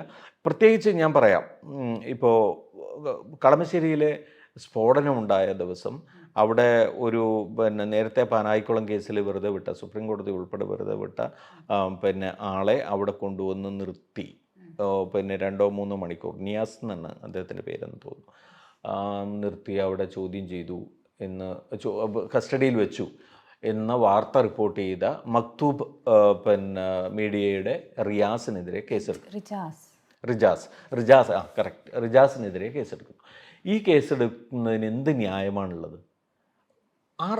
അത് എന്നിട്ട് പോലീസ്, റിജാസ് പറയായിരുന്നു, നമ്മുടെ KLF റിജാസ് ഉണ്ടായിരുന്നു, അവിടുന്ന് ഓഡിയൻ പക്ഷത്ത് നിന്ന് പിന്നെ പുള്ളി സംസാരിച്ചിരുന്നു, ഞങ്ങളൊക്കെ പങ്കെടുത്തൊരു സെഷനിൽ. അപ്പോൾ റിജാസ് പറയായിരുന്നു, നീ മുസ്ലിങ്ങൾക്ക് വേണ്ടി എന്തിനാണ് എഴുതുന്നത്, നീ എന്താണ് മുസ്ലിങ്ങൾക്ക് വേണ്ടി നിൽക്കുന്നത്, അത് വേറെ പരിപാടിയല്ലേ എന്ന രീതിയിലൊക്കെ ഇയാളോട് പോലീസ്, നമ്മൾ കേരള പോലീസ് ചോദിക്കുന്നു എന്നുള്ളതാണേ. മാത്രമല്ല മീഡിയ നിങ്ങളും തമ്മിൽ നല്ല ബന്ധമാണ്, അതാണ് ഇതാണ് എന്നൊക്കെ പറയുന്നതാണ്. അപ്പോൾ ഞാൻ പറയുന്നത്, ആ നിലയ്ക്ക് ഈ ടെംപ്ലേറ്റ് അവിടെ സൃഷ്ടിക്കപ്പെടുന്ന ആ ടെംപ്ലേറ്റ് ഇവിടെ അങ്ങ് ഉപയോഗിക്കുകയാണ് ചെയ്യുന്നത്.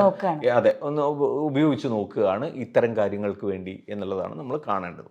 അപ്പോൾ അത് കേരളീയ സമൂഹത്തിൽ സൃഷ്ടിക്കാവുന്ന വളരെ പിന്നെ എന്താ പറയുക, വളരെ മോശം റിസൾട്ട് ഉണ്ട്, വളരെ മോശം ഫലങ്ങളുണ്ട്. അതിനെക്കുറിച്ച് ഇടതുപക്ഷമെങ്കിലും ചിന്തിച്ചില്ലെങ്കിൽ, ഇടതുപക്ഷത്ത് ഈ ഭരണത്തിൻ്റെ പിന്നെ ആലസ്യത്തെ അല്ലെങ്കിൽ അതിൻ്റെ ഒരു പിന്നെ എന്താ പറയുക, അതിലങ്ങ് വീണ് പോയിട്ടില്ലാത്ത ഇടതുപക്ഷ വിഭാഗത്തിൽപ്പെട്ട ആളുകളെങ്കിലും അതിനെക്കുറിച്ച് ചിന്തിക്കണം എന്ന് തന്നെയാണ് എനിക്ക് തോന്നുന്നത്. ഇപ്പോൾ നമ്മൾ KK മുഹമ്മദിൻ്റെ കാര്യം പറഞ്ഞു. അദ്ദേഹത്തിനെ എതിർത്തുകൊണ്ട് സാറ് ഫേസ്ബുക്കിൽ ഒരു പോസ്റ്റ് ഇട്ടിരുന്നു. അതിന് ഒരു മറുപടിയും അദ്ദേഹം പറഞ്ഞു. ആ വിഷയത്തിൽ എന്താണ് പറയുക? അല്ല, അത് വാസ്തവത്തിൽ ഞാൻ അദ്ദേഹത്തെ എതിർത്തുകൊണ്ട് ഞാനൊരു പോസ്റ്റ് ഇടുകയല്ല ചെയ്തത്. ഞാൻ ഇട്ട ഒരു പോസ്റ്റിനകത്ത് ആരോ അദ്ദേഹം സംസാരിക്കുന്നതിൻ്റെ മാതൃഭൂമി ന്യൂസ് എടുത്ത ഒരു വീഡിയോ കൊണ്ടുവന്ന് അവിടെ പോസ്റ്റ് ചെയ്തു. ഇതിന് മറുപടി ഉണ്ടോ എന്നാരോ ചോദിച്ചു. അപ്പം ഞാനപ്പോൾ അതിനകത്ത് പറഞ്ഞു, ഞാൻ നാളെ മറുപടി തരാമെന്ന് ഒരു പോസ്റ്റ് അതിന് കമൻ്റ് ഇടുകയും പിറ്റേ ദിവസം ഞാനിത് പോസ്റ്റ് ചെയ്യുകയും ചെയ്തു. ഞാൻ പറയുന്നത് എന്താ വെച്ചാൽ, അദ്ദേഹം പറയുന്നത് ഇപ്പോൾ അവിടെ പിന്നെ ഈ പള്ളിയിൽ അവിടെ അതിനകത്തേക്ക് കടന്നപ്പോൾ തന്നെ അത് അമ്പലത്തിൻ്റേതായ സമാനമായ തൂണുകൾ കണ്ടു. ഞങ്ങൾ കുറേ കൂടി പരിശോധിച്ചപ്പോൾ പിന്നെ ഹൈന്ദവ ദേവതകളുടെയൊക്കെ മുഖങ്ങളുള്ള വികൃതമാക്കപ്പെട്ട സംഗതികൾ കണ്ടു എന്നൊക്കെ അദ്ദേഹം പറയാണ്. യഥാർത്ഥത്തിൽ ഇതിനകത്ത് കാണേണ്ടതെന്ന് വെച്ചാൽ, ഈ ആർക്കിയോളജി എന്ന് പറയുന്നത് അതൊരു ശാസ്ത്രമാണ് അല്ലേ. അതൊരു ധാരാളം റിസർച്ചും ധാരാളം പഠനങ്ങളും ഒക്കെ നടക്കുന്ന, അല്ല അതിൻ്റെ മാനദണ്ഡങ്ങൾക്ക് കൃത്യമായ രൂപമുള്ള ഒരു ശാസ്ത്ര പഠന മേഖലയാണത്. അപ്പോൾ അതുകൊണ്ട് തന്നെ അതിൽ തന്നെ അംഗീകരിക്കപ്പെടണമെങ്കിൽ ഒരു വാദം ഒരു സത്യമായി, ഒരു പുരാവസ്തു സത്യമായി അംഗീകരിക്കപ്പെടണമെങ്കിൽ പാലിക്കപ്പെടേണ്ട ഒരുപാട് ഘടകങ്ങളുണ്ട്. ഇപ്പം ഇദ്ദേഹം പറയുന്നത് വെച്ചാൽ, BB ലാലിൻ്റെ കൂടിയാണ് അദ്ദേഹം ഈ റിസർച്ച് പിന്നെ ഈ എക്സ്കവേഷനിൽ ഉത്ഖനനത്തിൽ പങ്കെടുത്തത്. ആ ഉത്ഖനനം നടന്നത് 1975-76 കാലഘട്ടത്തിൽ. അപ്പോൾ BB ലാൽ എന്ന് പറയുന്ന പുരാവസ്തു ഗവേഷകൻ അത് ഏറ്റെടുക്കാനുള്ള കാരണം എന്താണെന്ന് വെച്ചാൽ, അദ്ദേഹം തന്നെ ഈ മഹാഭാരതവുമായി ബന്ധപ്പെട്ട ഈ ഹസ്തിനപുരി പോലുള്ള സ്ഥലങ്ങൾ മുമ്പ് എക്സ്കവേഷൻ നടത്തുകയും എന്തോ ചില കാര്യങ്ങൾ ആ മഹാഭാരതം യഥാർത്ഥത്തിൽ നടന്നതാണെന്ന് സൂചിപ്പിക്കുന്ന സംഗതികൾ കിട്ടുകയും ചെയ്തു എന്ന് അവകാശപ്പെടുന്ന ഒരാളാണ് അദ്ദേഹം. അത് സമാന മാതൃകയിൽ രാമായണത്തിൻ്റെ രാമായണം നടന്നു എന്ന് കരുതുന്ന പ്രദേശങ്ങളിൽ, അയോധ്യ, അതുപോലെ ചിത്രകൂടം, അങ്ങനെയൊക്കെയുള്ള സ്ഥലങ്ങളിൽ എക്സ്കവേഷൻ നടത്തുക, ഉത്ഖനനം നടത്തുക എന്നതിൻ്റെ ഭാഗമായിട്ടാണ് ആർക്കിയോളജിക്കൽ സർവേ ഓഫ് ഇന്ത്യയുടെ തന്നെ സഹായത്തോടുകൂടി, ധനസഹായത്തോടുകൂടി ബാബറി മസ്ജിദിൻ്റെ കീഴെ ഈ സർവേ നടത്തിയത്. നമ്മൾ ഓർക്കേണ്ട 75-76 കാലഘട്ടമാണ്. 80കൾക്ക് ശേഷമാണ്, 80കളുടെ ലേറ്റർ 80s ആണ് പിന്നെ ഇതൊരു വലിയ വിവാദമായി വരുന്നത്. അപ്പോൾ ആ സമയത്ത് അത് നടത്തിയിട്ട് അദ്ദേഹം ആ കണ്ടെത്തലുകൾ, ആ കാലത്ത് അതിൻ്റെ പ്രാഥമികമായ ചില കണ്ടെത്തലുകൾ അവതരിപ്പിച്ചിരുന്നു BB ലാൽ. ആ കണ്ടെത്തലുകൾ അവതരിപ്പിച്ചതിനകത്ത് പറയുന്നത് കുറേ നാണയങ്ങൾ കിട്ടി, കുറേ പോട്ടറീസ്, ഈ പാത്രങ്ങളുടെ കഷ്ണങ്ങൾ കിട്ടി, എക്സ്കവേഷൻ്റെ ഭാഗമായിട്ടേ കിട്ടി, അതിനെക്കുറിച്ചൊക്കെ പറയുന്നുണ്ട്. അതുകൂടാതെ ഇത് തന്നെ ഒരു പിന്നീട് എനിക്ക് തോന്നുന്നത് കുറേ കൂടി കാലം കഴിഞ്ഞിട്ടും അദ്ദേഹം ഈ പ്രാഥമിക റിപ്പോർട്ട് തന്നെയാണ് വീണ്ടും അവതരിപ്പിച്ചത്. അതിലും ഇത് തന്നെയാണ് പറയുന്നത്. അല്ലാതെ അവിടെ ദൈവത്തിൻ്റെ മുഖമുള്ള എന്തെങ്കിലും ഒരു ശില്പം കിട്ടിയെന്നോ അല്ലെങ്കിൽ തൂണുകൾ കിട്ടിയെന്നോ ഒന്നും അതിനകത്ത് പറയുന്നില്ല. പിന്നീട് എപ്പോഴാണ് അദ്ദേഹം ഇത് പറയുന്നത്? 1990 ഒക്ടോബറിൽ RSSൻ്റെ മന്ഥൻ എന്ന് പറയുന്ന മാഗസിനിലാണ് അദ്ദേഹം ആദ്യമായിട്ട് ഇതിനെക്കുറിച്ച് പറയുന്നത്. 90 എന്ന വർഷം നമ്മൾ ഓർക്കണം, രഥയാത്ര നടക്കുന്ന വർഷമാണ്. അല്ലേ? അപ്പോൾ രഥയാത്ര ഉൾപ്പെടെ VHPയുടെ വാദങ്ങളും VHPയുടെ ഈ പറയുന്ന പ്രക്ഷോഭവും ഒക്കെ ശക്തിപ്പെടുന്ന സമയത്താണ് ഇദ്ദേഹം ഇങ്ങനെ ഒരു ലേഖനം എഴുതുന്നത്. നമ്മൾ എത്രത്തോളം അതിനെ വിശ്വസിക്കണം? കാരണം മാത്രവുമല്ല, ഇങ്ങനെയൊരു ഒരു ഒരു പുരാവസ്തു ഗവേഷണത്തിൻ്റെ ഭാഗമായി കിട്ടുന്ന വിവരങ്ങൾ പബ്ലിഷ് ചെയ്യാന്ന് വെച്ചാൽ അത് ഡീറ്റെയിൽഡ് ആയിട്ടുള്ള ഒരു പബ്ലിക്കേഷൻ ആയിരിക്കണം. അല്ലാതെ ഒരു ലേഖനമൊന്നുമല്ല ആവരുത്. അങ്ങനെയുള്ള ഡീറ്റെയിൽഡ് ആയിട്ടുള്ള ഒരു പബ്ലിക്കേഷൻ ഇദ്ദേഹത്തിനില്ല. അങ്ങനെയൊന്നും സാധനം പ്രസിദ്ധീകരിച്ചിട്ടില്ല. ഒരു റിപ്പോർട്ട് എന്ന നിലയിൽ അതിൻ്റെ സൂക്ഷ്മാംശങ്ങൾ ഉൾപ്പെടെയുള്ള ഒരു സംഗതി ആധികാരികമായ ഏതെങ്കിലും ഒരു മാഗസിനിൽ പ്രസിദ്ധീകരിച്ചില്ല. പകരം RSSൻ്റെ അവരുമായിട്ട് ബന്ധമുള്ള മന്ഥൻ എന്ന് പറയുന്ന മാഗസിനിലാണ് ഈ ലേഖനം പ്രസിദ്ധീകരിച്ചത്. അതിനകത്താണ് ഇത് പറയുന്നത്. അതുകൊണ്ട് നമുക്കതിനെ ആധികാരികമായി കാണുക വയ്യ. ഒന്നാമത്തെ കാര്യം അതാണ്. അന്ന് പോലും പറയാത്ത കാര്യങ്ങളാണ് ഇന്നിപ്പോൾ KK മുഹമ്മദ് പറയുന്നത്. കാരണം എക്സ്കവേഷൻ്റെ ഭാഗമായിട്ട് കിട്ടുന്നത് നമുക്ക് മനസ്സിലായി. ഇത് പറയുന്നത് ആ പള്ളിക്കുള്ളിലേക്ക് കടന്നപ്പോൾ തന്നെ തൂണുകൾ കണ്ടു എന്നാണ്. പിന്നെ അമ്പലങ്ങളിൽ കാണുന്ന പോലുള്ള തൂണുകൾ കണ്ടു എന്നാണ്. അങ്ങനെയൊക്കെ പറയാൻ പാടുണ്ടോ? ഈ പറഞ്ഞ ഈ ശാസ്ത്രശാഖയോട് എന്തെങ്കിലും കമ്മിറ്റ്മെൻ്റ് ഉള്ള ആളുകൾ അങ്ങനെ പറയുമോ? ഒരിക്കലും പറയില്ല. അപ്പോൾ അതുകൊണ്ട് തന്നെ അദ്ദേഹം നടത്തുന്നത് മാത്രമല്ല, BB ലാൽ പിന്നീട് RSSൻ്റെ ആസ്ഥാനം സന്ദർശിക്കുന്നുണ്ട്. KK മുഹമ്മദ് ഏതൊക്കെ നിലയിൽ പിന്നീട് RSSുമായിട്ട് ബന്ധപ്പെട്ടു, ഇതൊക്കെ നമുക്കറിയാം. അപ്പം അതുകൊണ്ട് ഞാൻ പറഞ്ഞത് അതിനെല്ലാം ഉപരി വസ്തുതാപരമായി ആർക്കിയോളജിക്കൽ ഫാക്ട്സ് എന്ന നിലയിൽ ഇതിനെ അംഗീകരിക്കാവുന്ന ഒരു സംഗതി നടന്നിട്ടില്ല. അതുകൊണ്ട് തന്നെ അതിനെ വിശ്വാസത്തിലെടുക്കുക എന്ന് പറയുന്നത് അസാധ്യമാണ്.